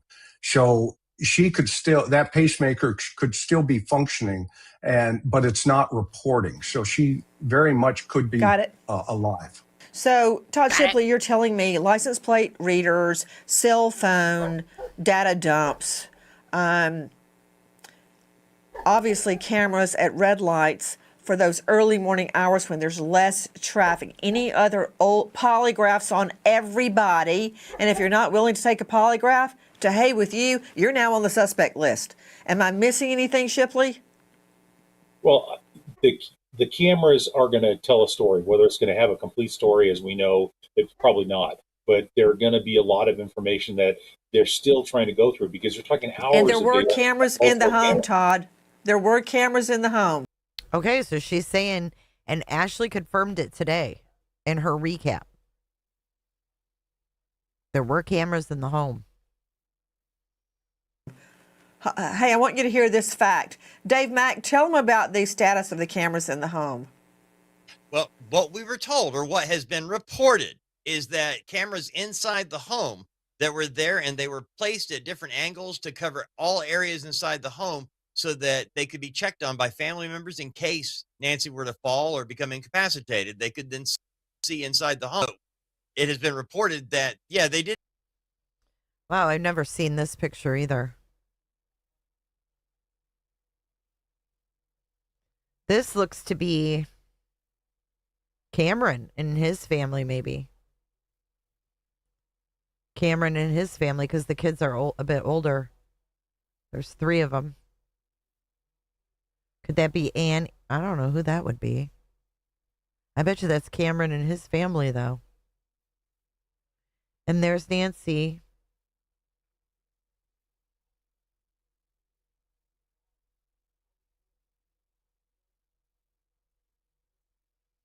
Didn't pay for the Hey, Galen, I've missed you. Hey, Maheen. subscription service, and so the cameras didn't record anything other than for 8 hours, and then it just continued to tape over. So there is nothing saved. By the time the police were involved, she'd already been gone. Nothing. And see, that doesn't make sense. Wouldn't it be Like, if you say 8 hours of recording, wouldn't that be when there's like a, you know what I'm saying? Like, it doesn't just record constantly, does it?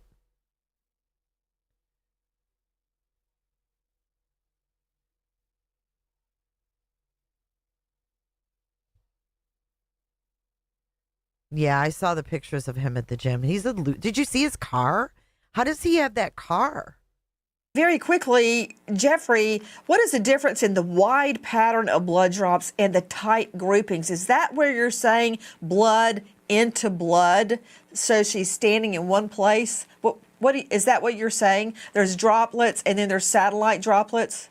That's exactly right. Okay, Chris McDonough, other than canines, and if you'll recall, Chris McDonough, Okay, well, if it just records when something's detected then, and it saves 8 hours, it wouldn't have overwritten.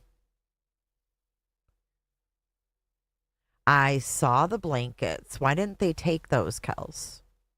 Why are there blankets on her patio that they didn't take? K9 tracked Lacey Peterson from her home all the way to the San Francisco Bay, and she was in the back of a boat, we think. Right? That far. Yes, ma'am. So if she could be traced that way, I'm wondering why cadaver dogs can't at least give me a direction in which Nancy went. Yeah, look how swollen her arm is here, too. It's not just bruised. She literally was falling and landing on that arm.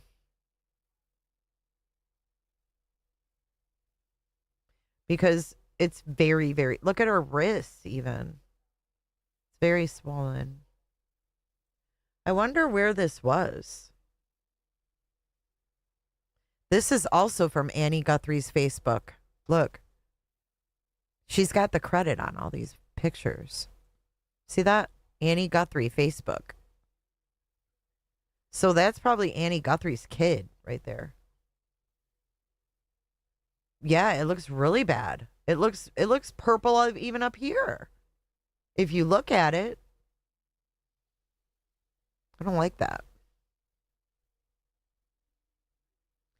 Mystic, yeah, I will. He's buffering right now. I can't even find the drone footage because he's buffering. Well, and that's where the U.S. Customs and Border Patrol came. Okay, so this is where Criminal Network was here earlier, and I asked him about the road where the lady saw the guy by her wall. Remember? She came and sat down by the media. She said, I saw a guy by the wall, blah, blah, blah, blah. Called the FBI, and it all came out because Criminal Network rang her doorbell and freaked her out. Okay, this is that road. East Camino El Ganado. But I don't know which house.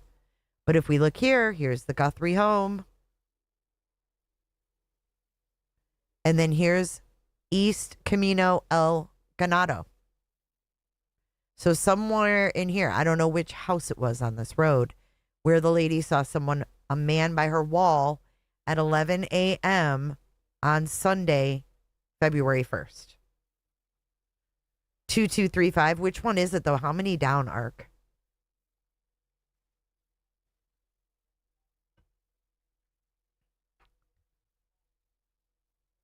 Kathy, there's a lot of neighbors who have spoken out. So there is a home on East Camino El Ganado from a neighbor who came and sat down with the media behind the scenes and stated that she saw a man by the wall behind her house on the 1st at 11 a.m. I don't know anything about a Mercedes. Backpack exchange. Fill up. I don't know what all that means, but anyways, just to give you guys an idea, it's very close. Like it's the next road over. I know they're asking from Via Entrada as well, but this is where a neighbor said that she saw somebody. 2122 is up and around the corner Fourth house. See this? No, this is Nancy Grace's map, not mine. So it would be up in this area. Now, all I'm telling you, listen. This is Nancy Grace's video. Oh, that's the one you sent me? Okay, yeah, there's a lot of different sightings and they want film from different areas and all that stuff. Canine teams, the Borac team was brought into this because those dogs are trained not only in tracking, but they may also have other dogs that are cross-trained into the cadaver aspect. So they're going to put those dogs in a 30-foot lead. No. See, okay, Angie, Criminal Network went to her door when he was out walking the neighborhood, canvassing the neighborhood. He rang the doorbell. She freaked out. She walked down to the media and she said, I got 2 tips for the FBI. I called them. They never came. They never called me back. However, she said that she also saw a man by the wall and that they called her back. She reported it the day of. They called her back and they said, was he wearing a mask? And she said, no. But the only reason we found out about the guy on the 1st was because Alex rang the doorbell and it made her come out and talk. So that's how that happened. Thank you, Kels. Thank you for subscribing, Joseph. Have you guys hit the like button yet? And they're going to get some type of sense inside of the house that belonged to Nancy, typically a shirt or rag, a shoe, something like that. And then they're going to let the dog run. So the fact that those dogs are there, Nancy, they're really stepping it up because those dogs are really super good at what they do. If you know or think you know anything about Miss Guthrie's disappearance, please don't. Okay. Thanks for watching that with me.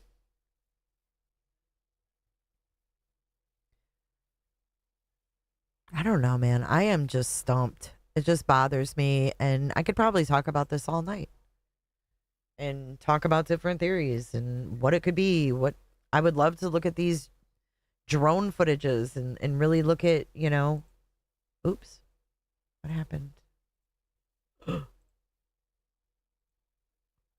Look at this drone footage and really see what they're doing, what they're collecting, what they're putting in their vehicles.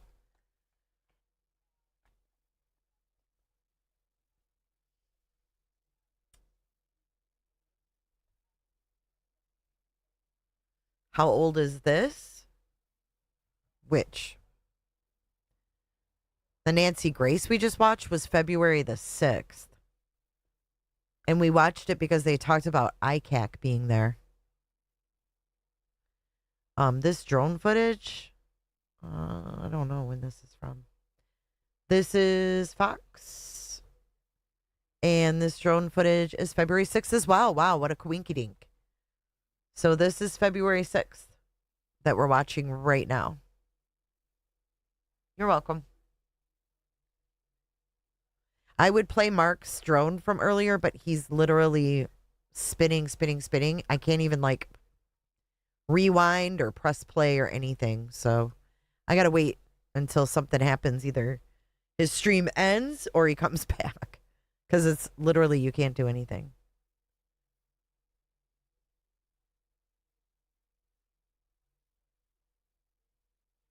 But I got to give another shout out to Lindsay, who is Ashley Banfield's producer for this awesome B-roll footage. She has the best B-roll footage. I even saved some more today.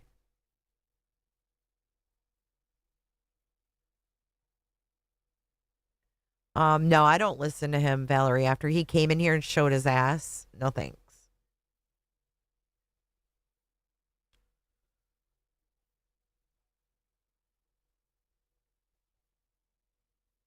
Going back to this early drone footage is super interesting, though. Oh, B-roll, it's like this footage they put into the podcast while they're talking. They call that B-roll footage.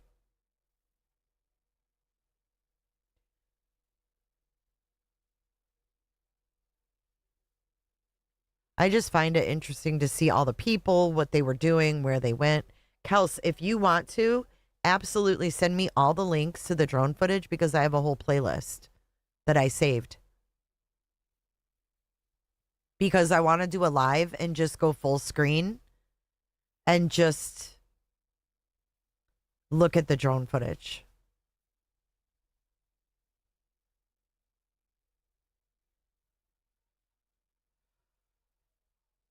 Yes, that's our Lindsay. Hey, Flannel, good to see you. Missed you too.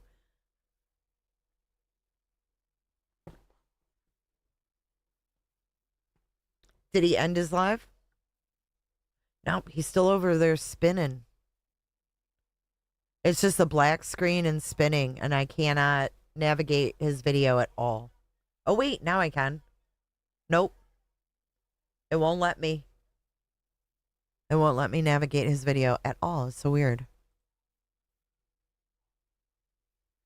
Look at this one. Yeah, I need more of this drone footage. She really does do a good job. Everybody needs a Lindsay. I'm just getting like more and more like sus that this is going to go unsolved.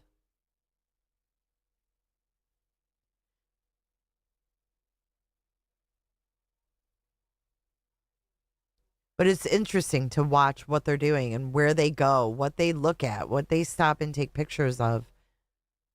Like right here, this guy stops. Watch this.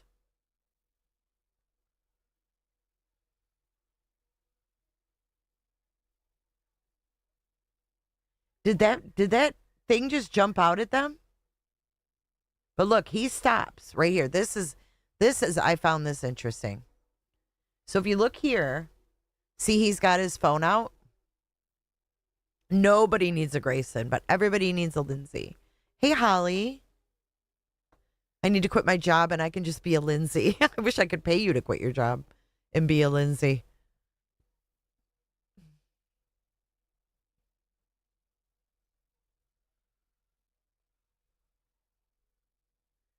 So if you look here, he stops, right? And then watch the others. I'm going to press play. Oh, the lounger against the wall. I didn't notice that. Interesting. I never noticed that before. Huh. Why is it like that? And he starts taking pictures. So these guys kind of take a step back. Watch.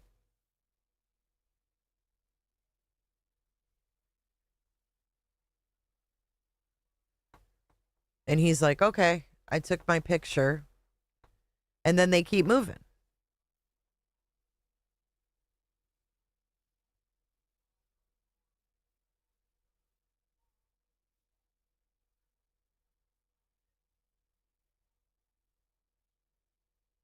Yeah, this is the same day they went in the garage and it looked like they held their noses.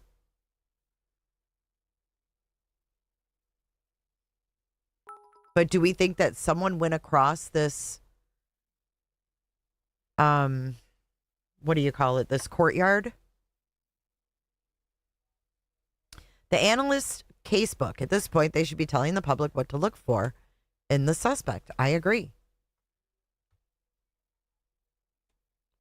I agree with that.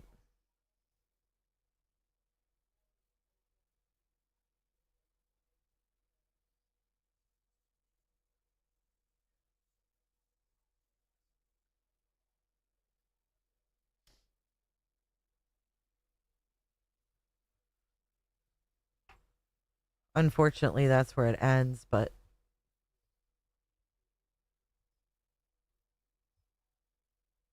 I never noticed that chair.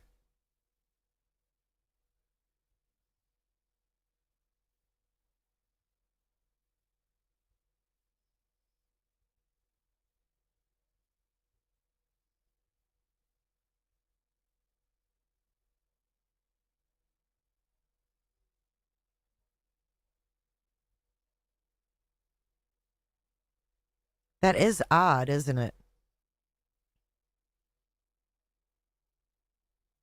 Good night, Ostrich. I know I love it, Penny. Some people might find it boring, but I love the drone footage. I find it to be so interesting, especially when I saw like McDonough and them break down the one where they were over in the here, let's look at it. Let's look at it. Let's go to Ashley. Is it this one?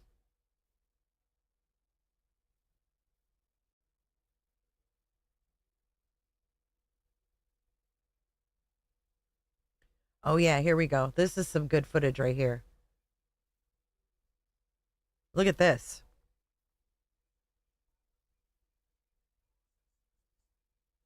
Watch. That's the day when the helicopter was super low. Can you guys hit the like button? Ishi says we are 66 away from 400.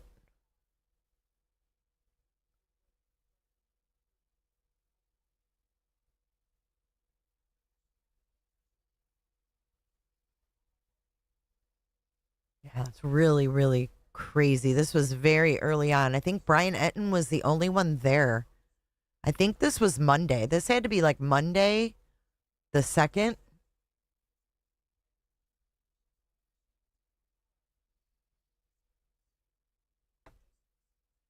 Aileen, who said that?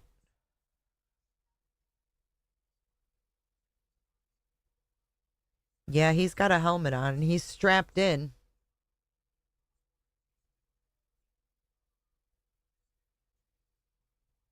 Makes you wonder, is Cameron in there?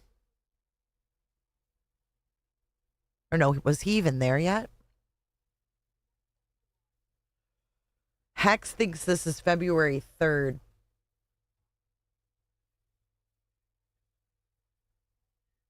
I don't know, but it's interesting, isn't it? I didn't come to fucking dance, okay? I came to party. But that shows you right there how low it was. Look at the trees. Were they sniffing on the 3rd?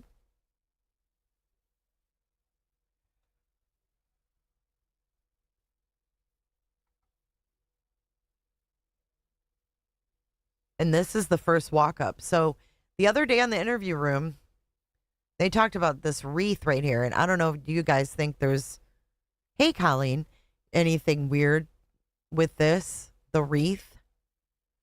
So they were saying, like, why grab the weeds that when you walked up, there's this wreath right here?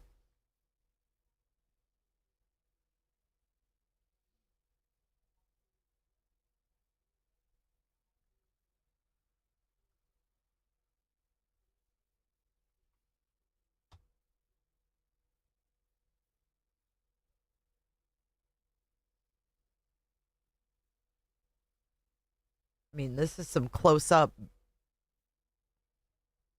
footage here.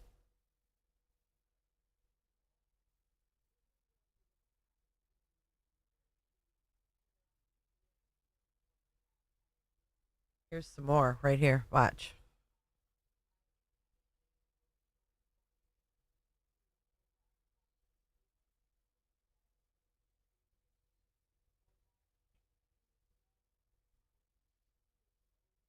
Look for nose print. It's creepy out there at night.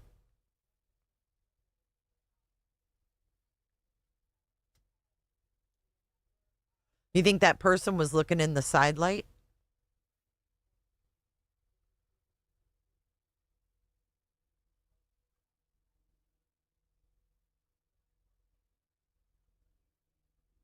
Oh, that's when they were in Annie's. Look. Oh, look at those flashes. Holy shit. Whoa. Or was that at Annie's house?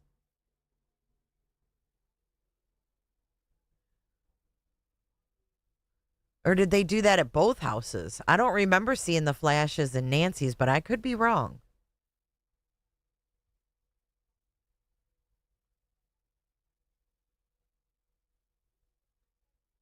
That right there is wild. That was at Annie's, you guys are saying. So that's the windows. They got a flashlight, and then you see that whole area just, woo. That's the night that we heard the coyotes at Annie's.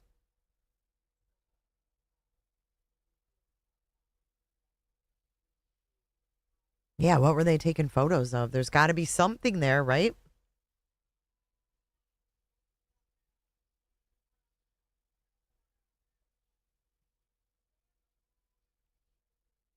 I heard they were in the garage, but then they went to the other side of the house too, remember? They were all over that house. They were in there for like 4 hours.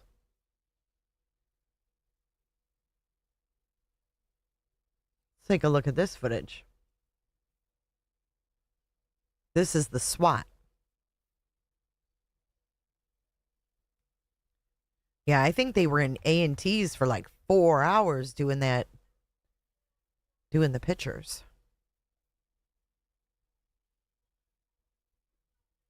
But nothing to see here, right, Nanos?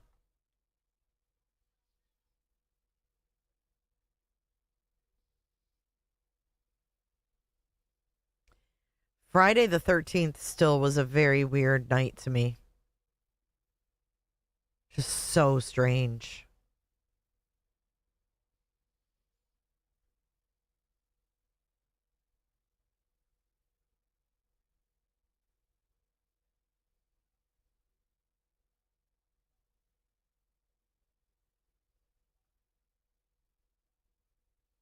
Such a big deal for what, you know?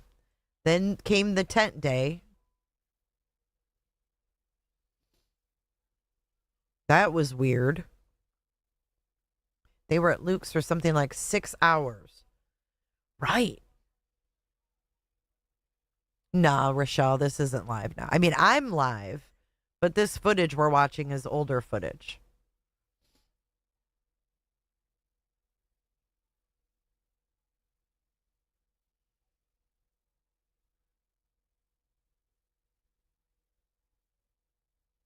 It looks like they closed all her blinds, too.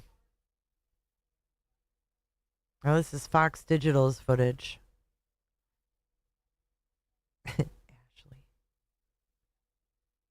Okay, this right here. Okay, let's watch this part. This is the neighbor, right? This is when they were going door to door, canvassing.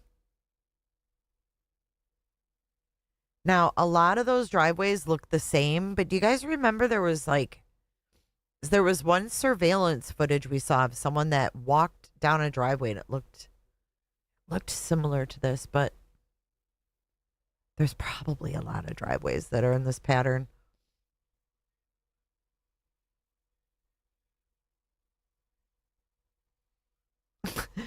They just look so fake to me. The FBI cap, like, what are they doing? What's going on? I want to know.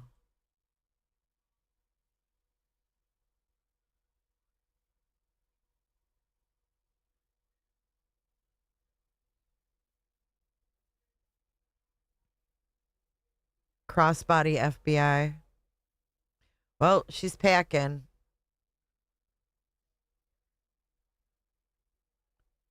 They're so weirdly unidentifiable that it's so easy to fake being an FBI agent.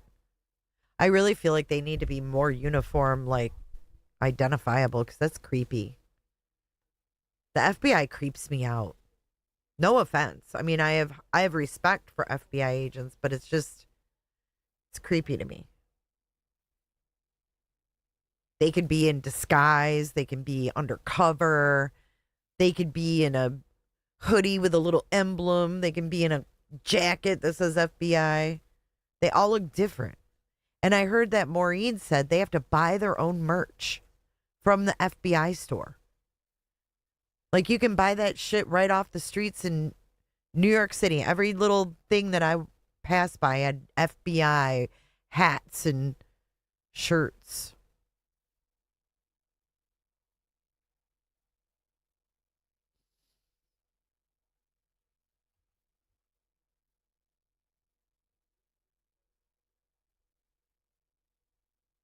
That looks like where Mercedes lit up. Oh, that Mercedes. The white one.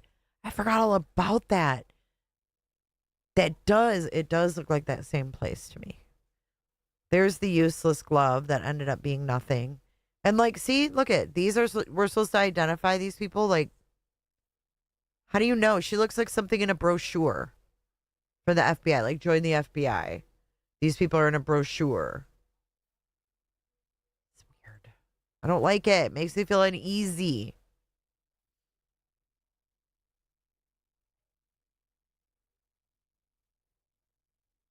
They're walking all casual like they're taking the census. They need to go back to old school? What do you mean, Southernish? Like old school gumshoe detective work? The where they wear the hats? Yeah, those gloves were stupid. Let's see what else we've got. I want to see some Luke footage. There it is. There it is. That's when they hooked Luke's phone up to the thing. And I don't like how he does that. That bothers me. Why is his hand like that? Glovegate. I think they are, Maheen, yeah. I know, Lori C. Do you want to do it? I don't know how to do that.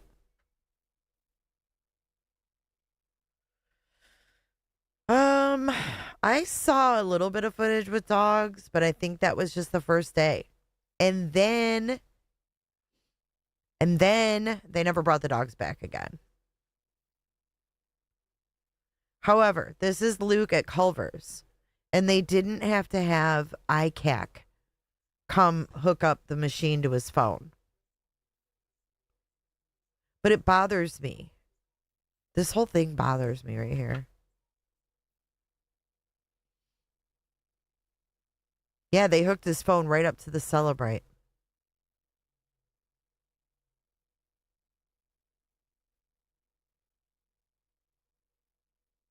I don't know if it's in this footage, but there is an image of it. Actually, the box and his phone and the officer. You can see his texts.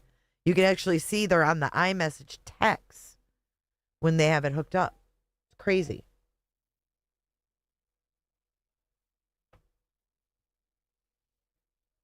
And the fact that he said he was on his way home, they never clarified. Did he get food? What was he on his way home from? Because he said, I was on my way home. I noticed they were following me. And I pulled over in the Culvers. So Ashley did say like he had gotten food, but I don't know where that came from. Or if she just assumed at the Culvers he got food. But it sounded to me like he said, I was on my way home. They were following me, so I pulled in the Culvers. And then this happened. And he said, and I just thought it was about the Nancy Guthrie case. I thought, oh, this will be easy.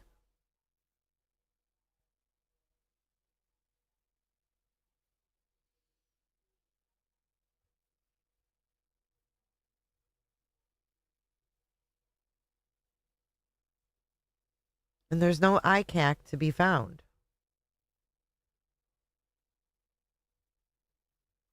But he's wearing all white.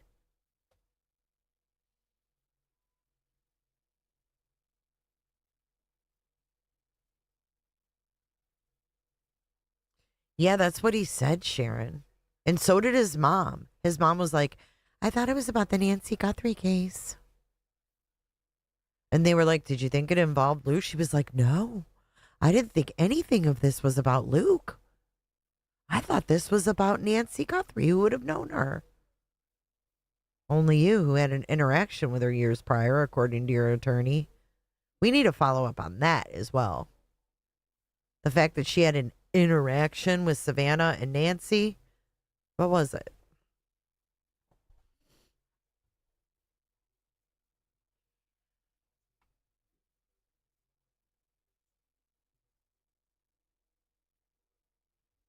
This is when they got the sheet out, which was weird as hell.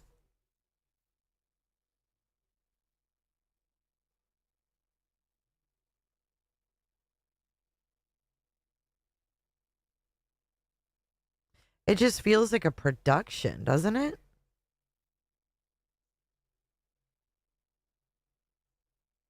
I mean, are there weapons in there? What do they not want us to see? We know there wasn't a body in there, so what did they not want us to see?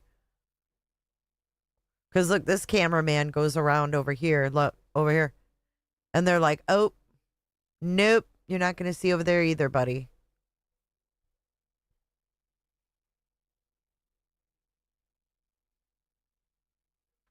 Thank you, Susan. I appreciate you.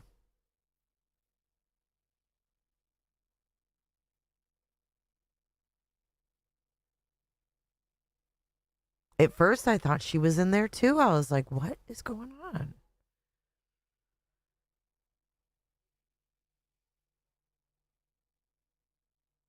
I don't know, but usually you don't see that sheet unless there's a body. I mean, literally, I've never seen them sheet up anything. And then this is the really weird situation, too. What is this? Okay, we've got a News Nation exclusive. What is that? What the hell are we looking at? Is this Luke's? Where's this guy? This white van thing. This is being taken, y'all, from a house. News Nation was in a house up here. Look at that. They have to be to take from this angle. What house were they holed up in? Hey, Julia. What's happening?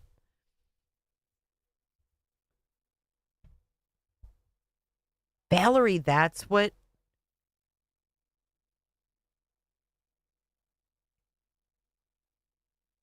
I don't know. That's what Criminal Network said. He said that he heard that Luke's brother shot himself. And then he went to he's in the hospital or something.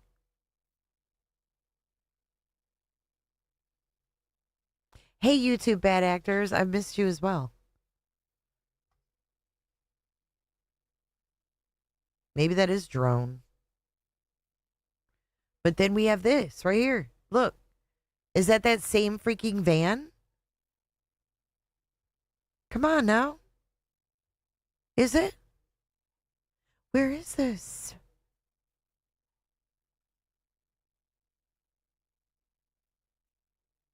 Mm-hmm. I'll be alive tomorrow. I've already got the event up. I should actually...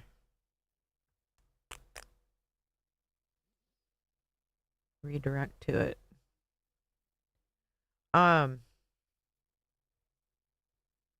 Does that look like the same van? Because this is the same.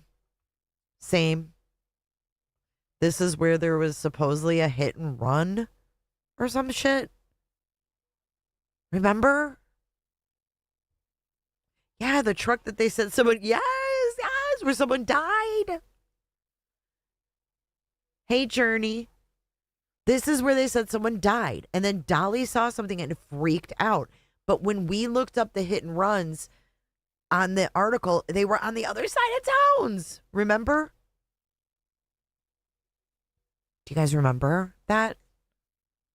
We looked up the hit and runs. They were nowhere near Culver's. But Dolly Vision came across this intersection and freaked the fuck out because he saw someone that he said had a head injury that looked like a gunshot wound. And then we now have this footage from News Nation showing this van. Never understood it either, Miss Margaret. It's always been weird, right? This is the day of the raid. This is Friday the 13th, February 13th. And this is where Dolly Vision came up and was like, oh my God, freaked out. And everybody made fun of him. Something happened here. It is scary they can change history, and that's why I'm not doubting. I'm not going to make fun of him. He saw something. I don't know if the person was shot or how they got in the condition they were in, but I believe he saw someone dead. Dude, he did. And I don't feel like he was faking that. Like, I've watched Dolly for years. Like, not like religiously, but like, you know, I've seen him. And I don't think he was faking that. Dude, it scared the fuck out of him. He was freaking out. And now we have like this footage, right? Like, what was going on here? Like, what really happened? Local news. Yep. Deleted all those reports. Deleted all those reports. And I'm not gullible. You know, I'm not going to sit here. I can pretty much pick up when YouTubers are being dramatic.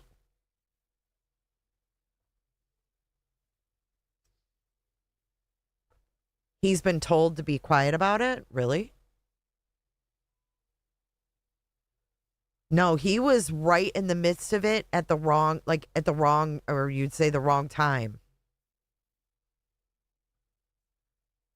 And he doesn't talk about it. There's something with it, man. I don't know. All right, let's keep going. That whole night is super interesting to me. I wish we had more footage. Because, like, this van's not moving. And they're literally zooming in on this area. Why? This isn't the Range Rover. This has nothing to do with Luke right here.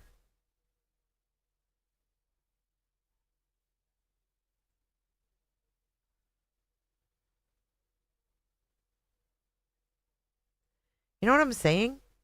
Like, where's the Rover? What was going on with Luke?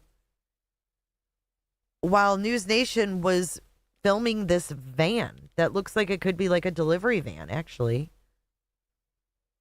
Who were they? Was it related? What was it?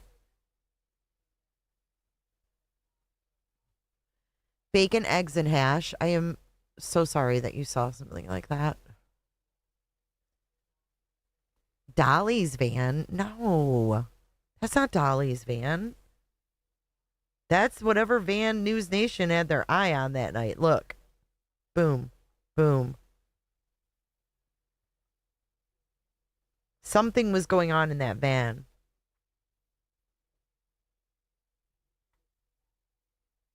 Is that one of the white vans from By Nancy's? Hey, Mary Dean.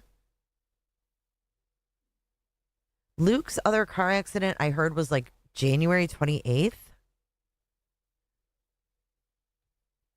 When did Nancy get the damage on her vehicle?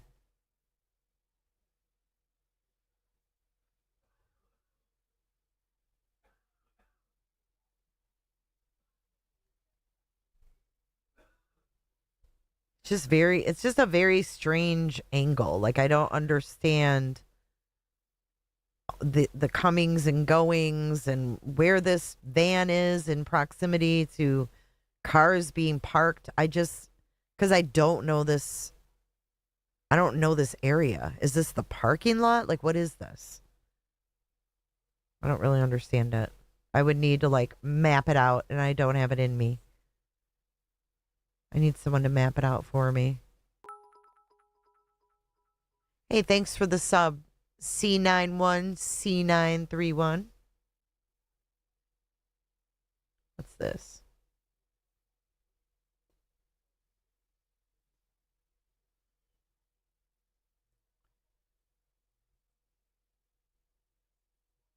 If the van is rocking, don't bother knocking.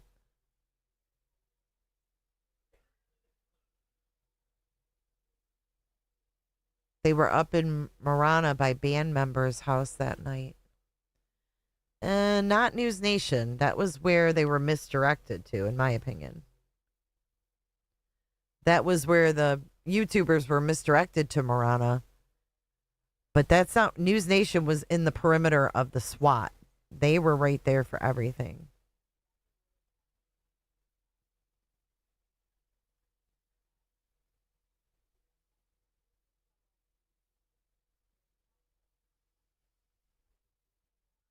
News Nation had the T on Friday the 13th for sure. They were like right there for everything. Oh, here comes the the parade down the driveway here. This whole weird interaction. I'm sorry, this whole thing is weird. The van blocked the SUV in, says Lori. See?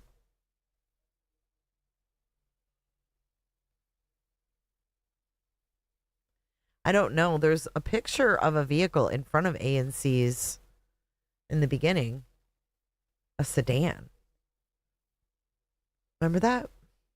Parked in the front. Yeah, this whole thing is weird. Weird. Like, let's go out, let's bend over in front of everyone. Cameron was like, nope, I'll sit here and do the fucking videos, but I'm not doing that shit. I'll do anything for love, but I won't do that.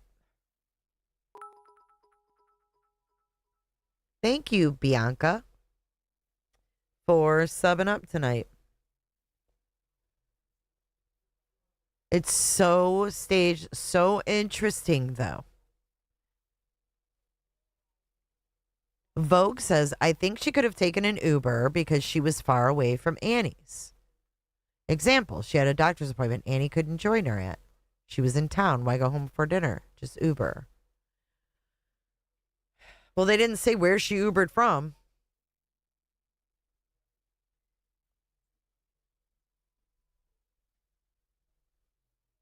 Meatloaf.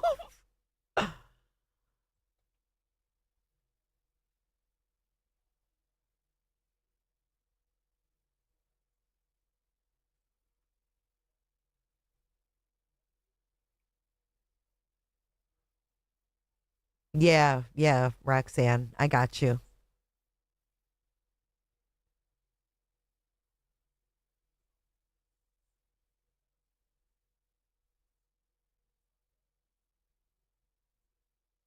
Oh, you guys, he looks like Stefan Stearns.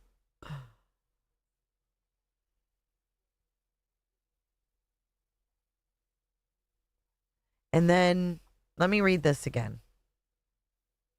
Mama, we miss you so much. Our hearts are broken. We are standing on ash, on scorched earth. But Mom, though we are surrounded by so much darkness and uncertainty, our love burns bright. We love you, Mommy. We miss you so much. Our best friend. Annie, Tommaso, and Olmo.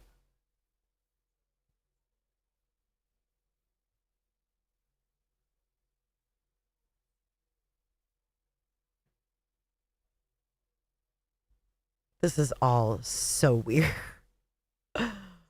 Ashley's face like, okay. Then we had the Today Show reunion. That obviously was done in front of these cameras for a reason. That looks like a female's writing to me. I mean, who actually wrote it? Here's these FBI agents again.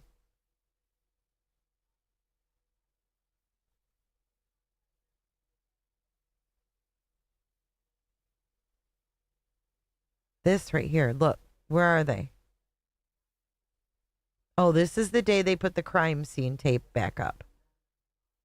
Early on. And look, they're just look at, here's the guy right here. You can barely even see them. Right here.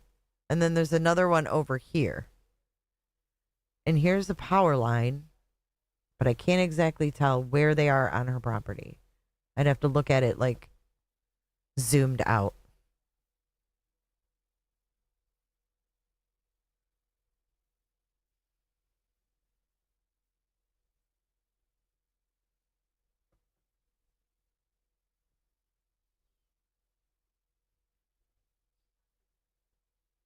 Oh, damn. I've never seen this shot. You can actually see her door.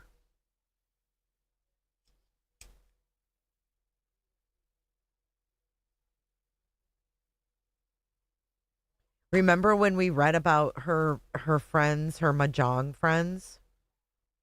She had a fire. She had a log burning in the fireplace.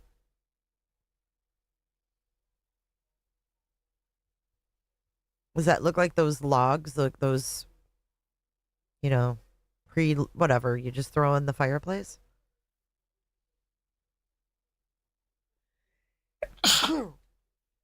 Oh, excuse me. Yeah, it looks like there's a step there. There's a mat, and then it looks like there might be a small step up to the door. So if Tommaso pulled in, let's talk about this. If Tommaso pulled in, thank you for the bless yous. Let's say he pulled in that night, right? Garage door opens, opens up. Tommaso pulls in. Nancy gets out. She's very close to the door, right? It would not take much for her to walk in. If he pulled in, I think he would have plenty of room, to pull in. She could open the door, get out, and walk up to her door and go in. Right? Because it's, hey, realtor.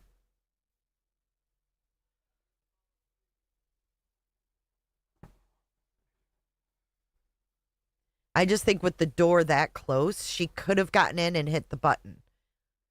He would have had to back out, like, I don't know, as soon as she got to the door, he's backing out, and then maybe she shuts it from the button right there. Duraflame logs, that's it. So we're assuming he didn't get out.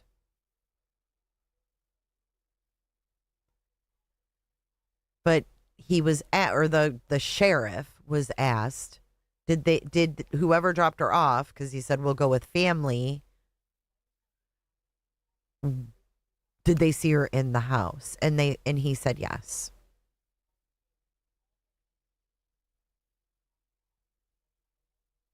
Or he could have hit a button, right? Thank you, ATS News. I appreciate that.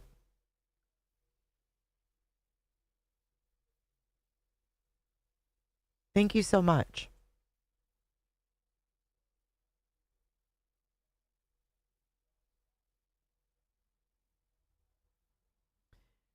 So, yeah, that's a mat they didn't take. Very clean. Not much in there, really. And I wonder if this is the same equipment. Who is this guy? What's he doing? Look. Oh, this is the kid that he's got the black gloves on. And it looks like the same backpack. Was this when they were doing the reenactment, like the tent at the front? I think they did like a reenactment or something. Because watch, this kid's got the black gloves. Watch, he's got the backpack.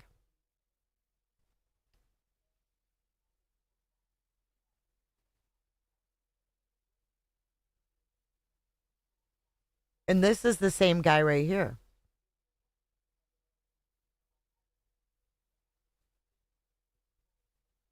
I have no idea who this is. Or anybody in this minivan is. These are weird vehicles, no? You got this black Ford F-250 or whatever the hell it is. And then you have this Astro van. Just random. Who's this guy?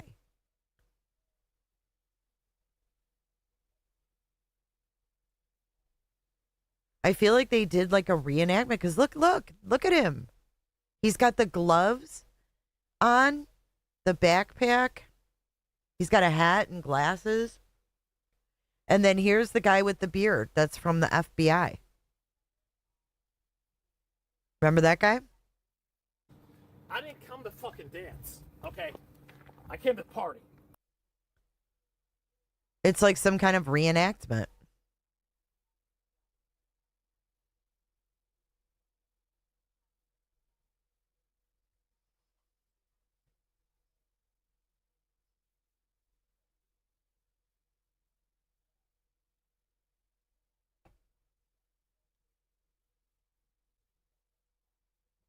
And this is when it was crazy. Look at all the media.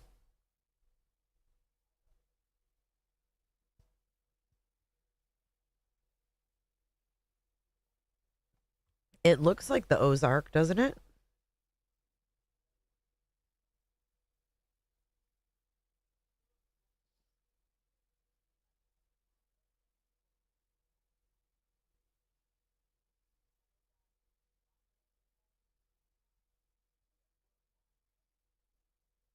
That minivan is just so random.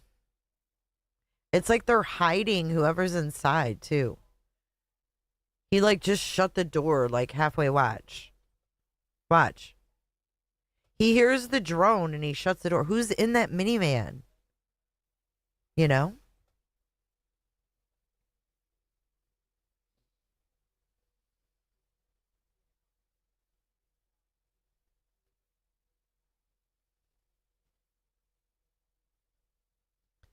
And this truck, damn, they were right at the end of the driveway. Look at this.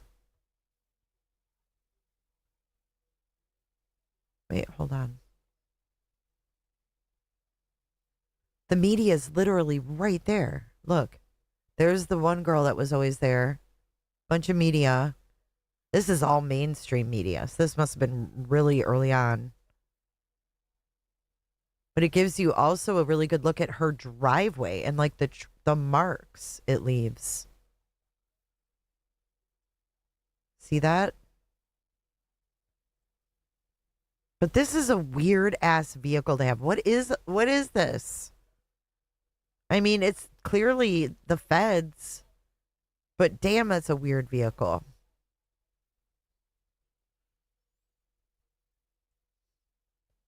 Okay, now we got this guy walking. Here's the guest pool house.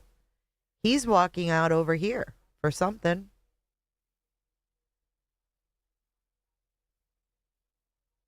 Weird that family isn't being more vocal. I know.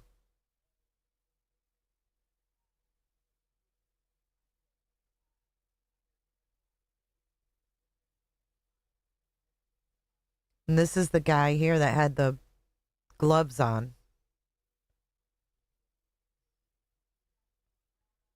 A lot of people here. A lot of people.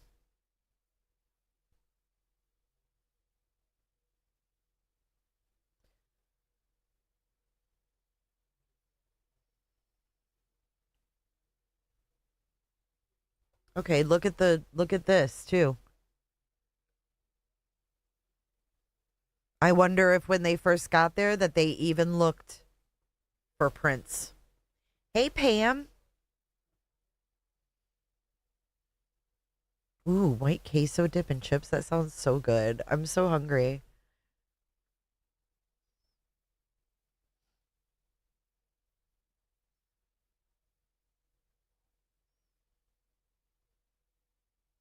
I don't understand where that crime scene tape is going. I know it was like sloppily done. It was like,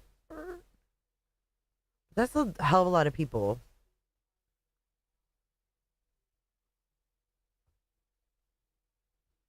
Can I zoom?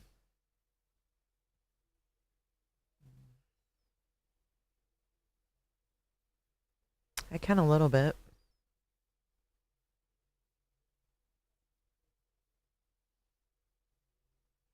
On the driveway itself, it looks like all of their tracks are showing up.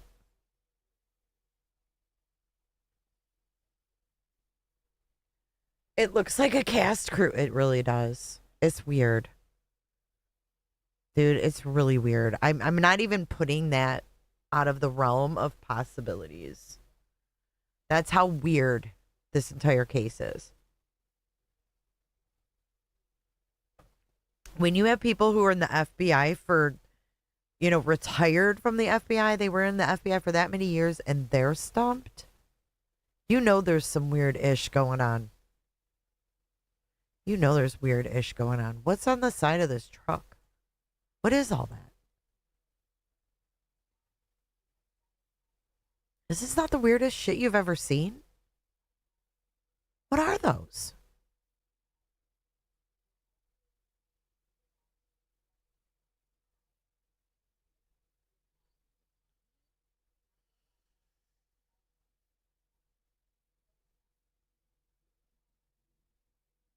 You know, that's a good question, Lisa Marie. I looked that up and I was like, how many, looked up how many elderly people went missing, but they all were found. Well, except for the UFO guy, but he's in New Mexico. But all the old people that went missing were like wanderers, they wandered away. Test kits.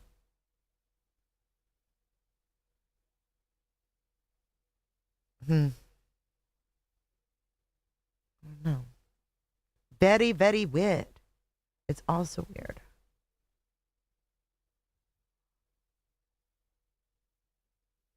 Ooh, what are they doing here?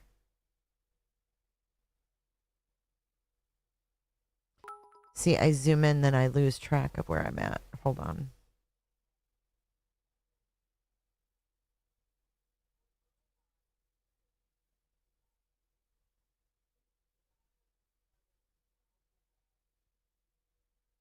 They're like in the driveway or something.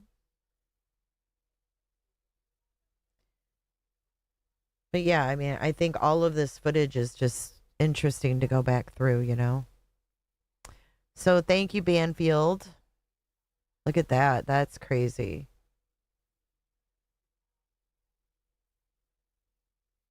That's crazy. And now it's just empty. The neighbors are over it. Nancy was kind of not on NG's mind day before. Someone must have gave a heads up. What? I agree, MJ. It's weird. Looks like FBI training school. Hey, Lee OCD. We're just looking at drone footage from Nancy Guthrie. Jay, look when the supposed DA went there.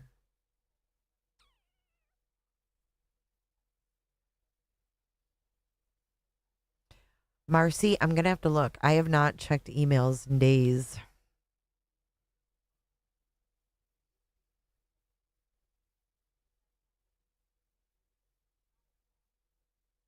Hold on.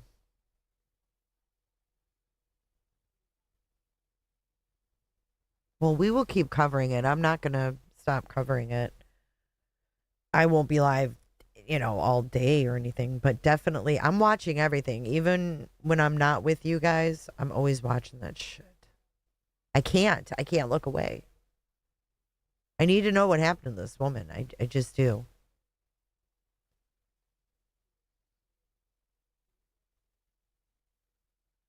So this is a different day. This is on the 6th. This footage. Good night, Miss Margaret. Sue Ellen jealous because Nancy has a famous daughter. Did she even know?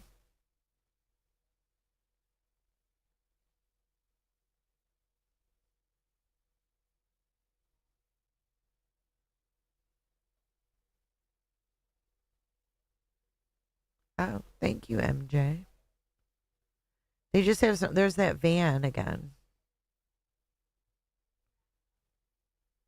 A van. That Astro van is just so random.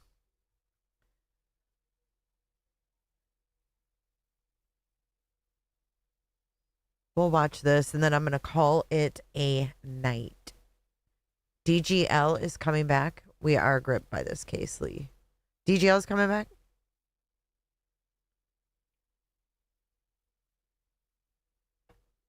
Sandy Gant says, who wanted to hurt Savannah? Do you guys think it was to hurt Savannah? I mean, who was truly the target here?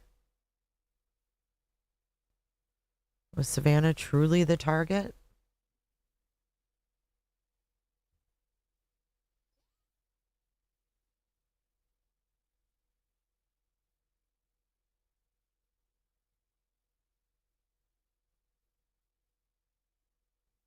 Whatever this is, it took 2 people to lift this thing and carry it. Watch.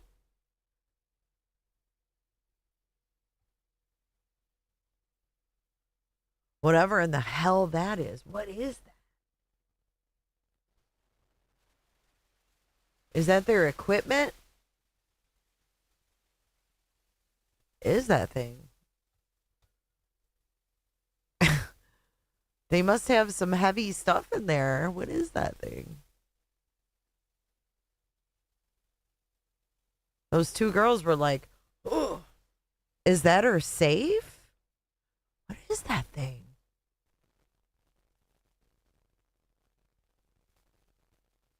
I wish it was clearer. I'm going to have to replay this stuff on my TV. What is that? Is that a safe? Yo, you can see it there. What is that? What's a pelican case?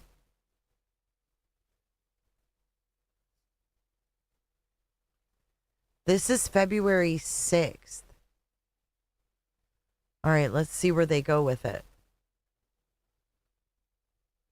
They're loading it in here. No? Nope. Now they're taking it inside. Look. They're going in the garage with it.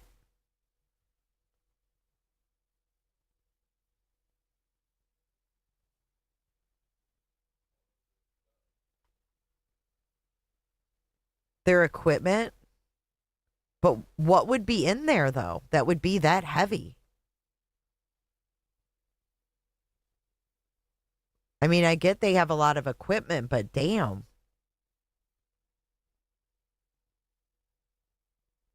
What's up, KC?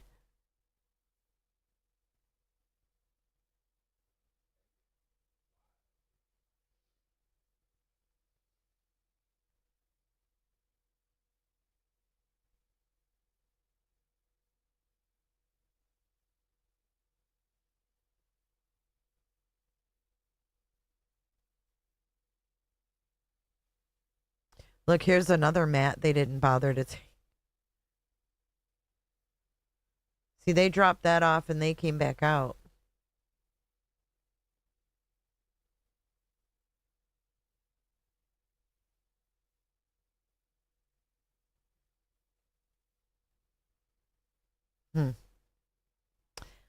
Miss Mojo Rising, thank you for becoming a member. I think you were a member before, but thank you for your support. DC Rand, thank you for subscribing tonight. Appreciate your support. Oh, I was gonna play Mark's real quick. Hold on.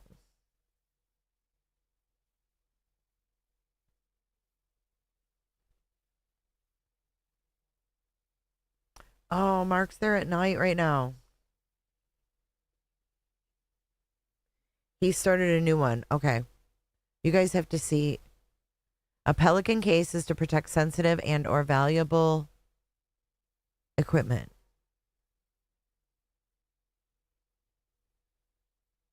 You can see some people over in here too. She's carrying more stuff in, this girl. They were busy on the 6th. Very busy. We'll analyze this better in another live. Like, we'll just do a whole live on just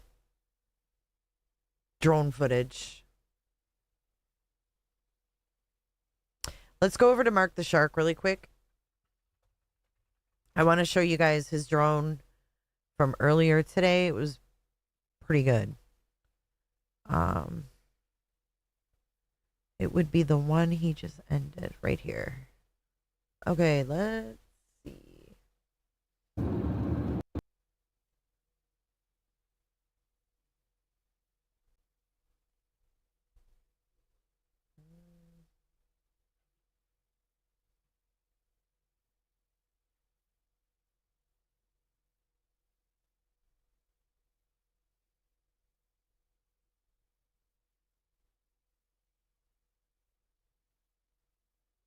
See that?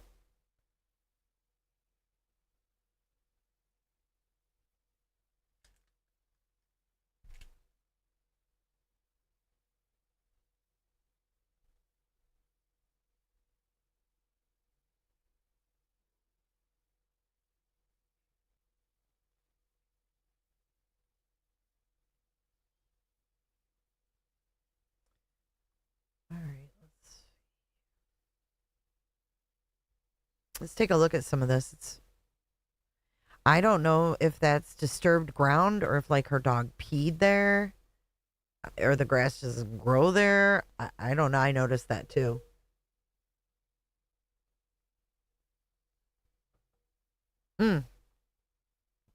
Here's a better angle of that lounge chair, right?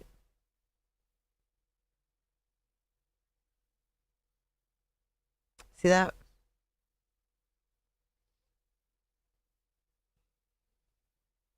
It's so pretty back there. Hold on, I'm gonna get rid of myself. I'm gonna slow it down just a little bit.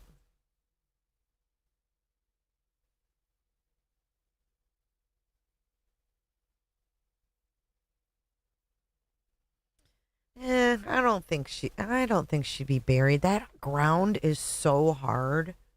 I mean, you saw those ladies even trying to put their little rod in the ground and they had a hard time like even doing that.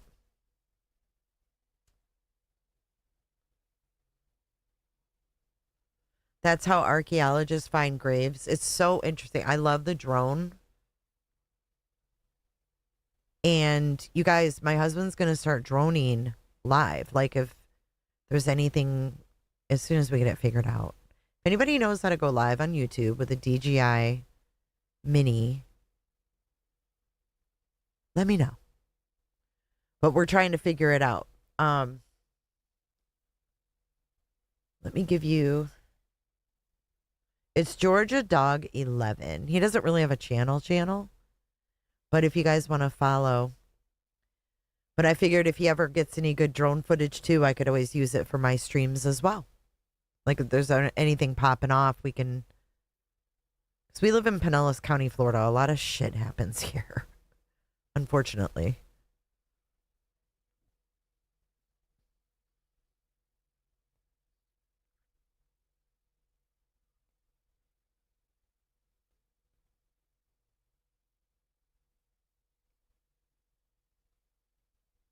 But remember when they had the one drone footage that showed the inside of the pool house and that rug looked disheveled?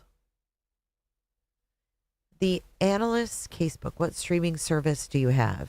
What do you mean?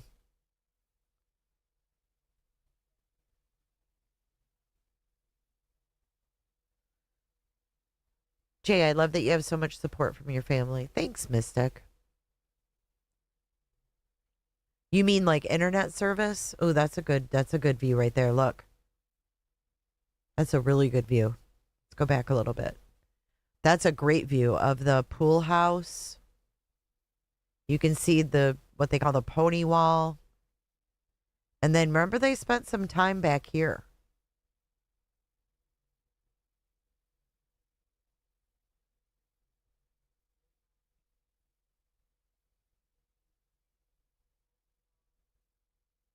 Astrology, nothing would surprise me at this point. Oh, that's really good right there. Okay, so this is the pool house. When I watched this earlier, I was mistaken. I thought this was Nancy's patio, but this is what Kels was talking about earlier. Look. Look at this right here. What's up with that? There's a bench and there's like 2 blankets on it. And this was today. Well, this was today. What's up, D. Crayon?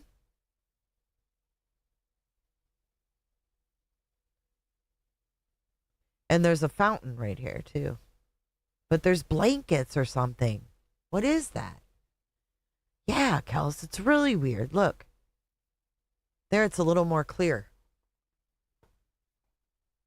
It's been there since day 1? Really? That's strange.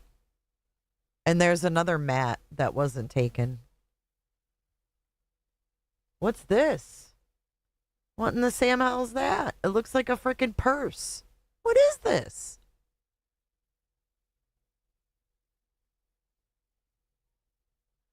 The pink thing by the wall. Where? Right here? Hey, what is that? Good God. What is all this stuff?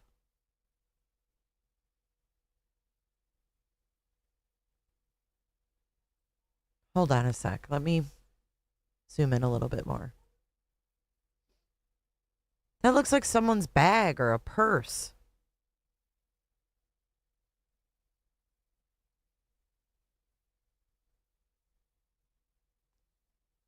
Those could be like tarps or something to cover something. Maybe the fountain.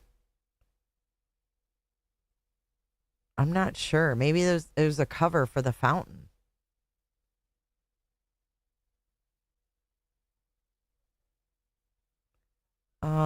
That looks like a pool noodle, but I'm not sure if that's what it is. It's just weird. Covers for lounge chairs. There you go.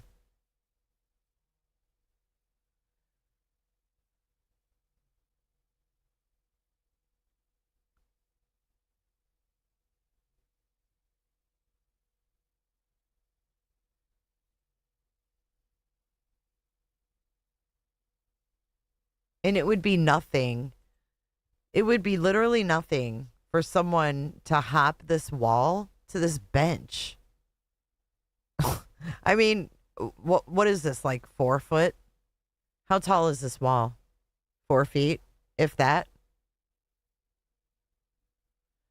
Grain wants to know whose purse.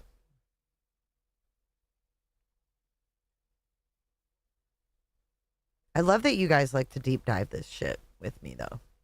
I really do. I appreciate you hanging out with me tonight.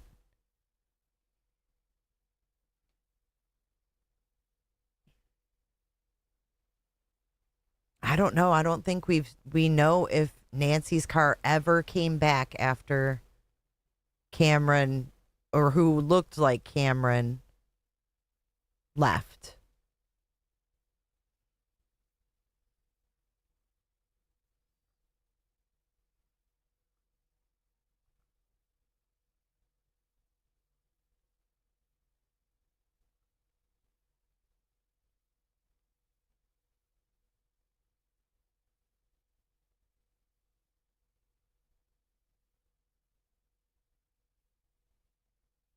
All right. Now he does like a pan around, which is interesting too.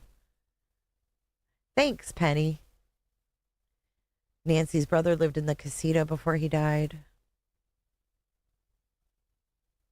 Behind that wall, there's a utility road behind the house.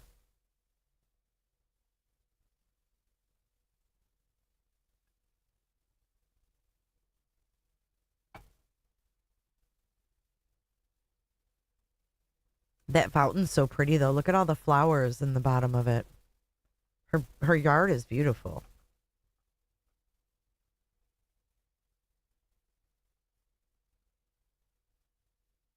There's that bag again. I wonder if he noticed that bag. Oh, Sarah Lee, thank you so much. She said, thank you. We missed you, girl.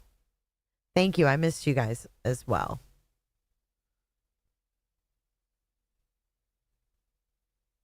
So there's the pool. Someone asked, where's the pool? Here's the pool house over here. And then here's the pool. And then there's that lounge chair that's up to that wall as well.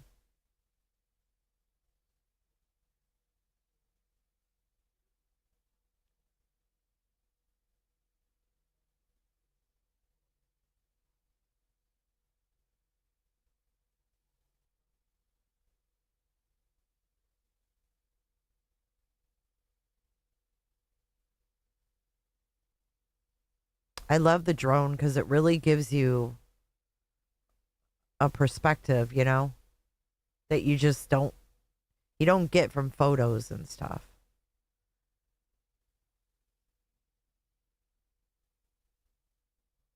What's that?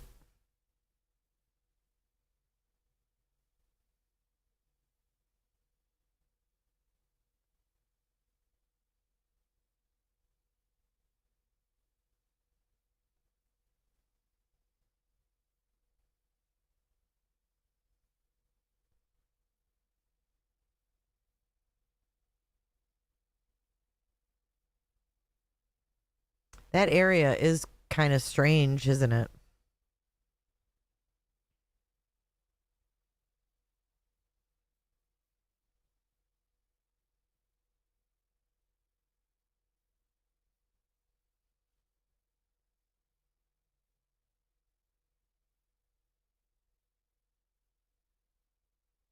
Look at that pool area. It's just beautiful. I mean, that pool is crystal clean. Look at that.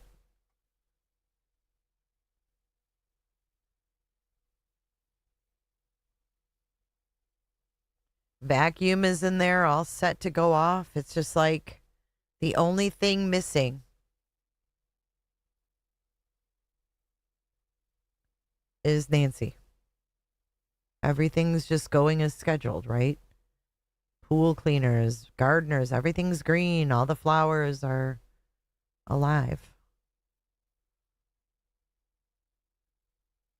Or guest house. Maybe it's a guest house, not a pool house.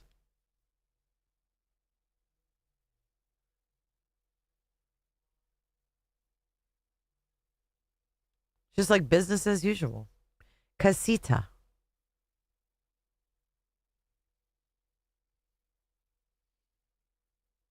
But you can see back here, I think this is actually someone's driveway right here. Yeah. How close that is to her place.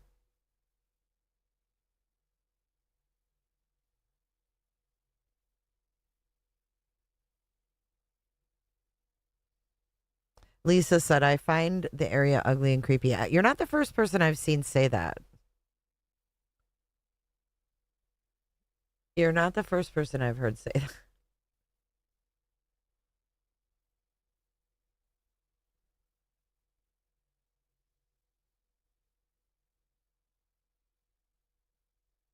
It is very, it's definitely an acquired environment, you know? I mean, the homes are beautiful. All of that dryness, I don't know. Irish, yeah, that's that utility road. All right, and that's the end of his drone. But I thought that was interesting. Thanks to Mark Z Shark for that. But I am going to call it a night. I will see you guys. I have a live scheduled for tomorrow. We will talk more about all the happenings of this week and whatever you guys want to talk about. I'll be live tomorrow. All right. Good night, everybody. Thanks for hanging out with me. We will reconvene tomorrow. I'm glad to be back. And make sure you hit the like button on your way out. I'll see you guys tomorrow. Have a great night.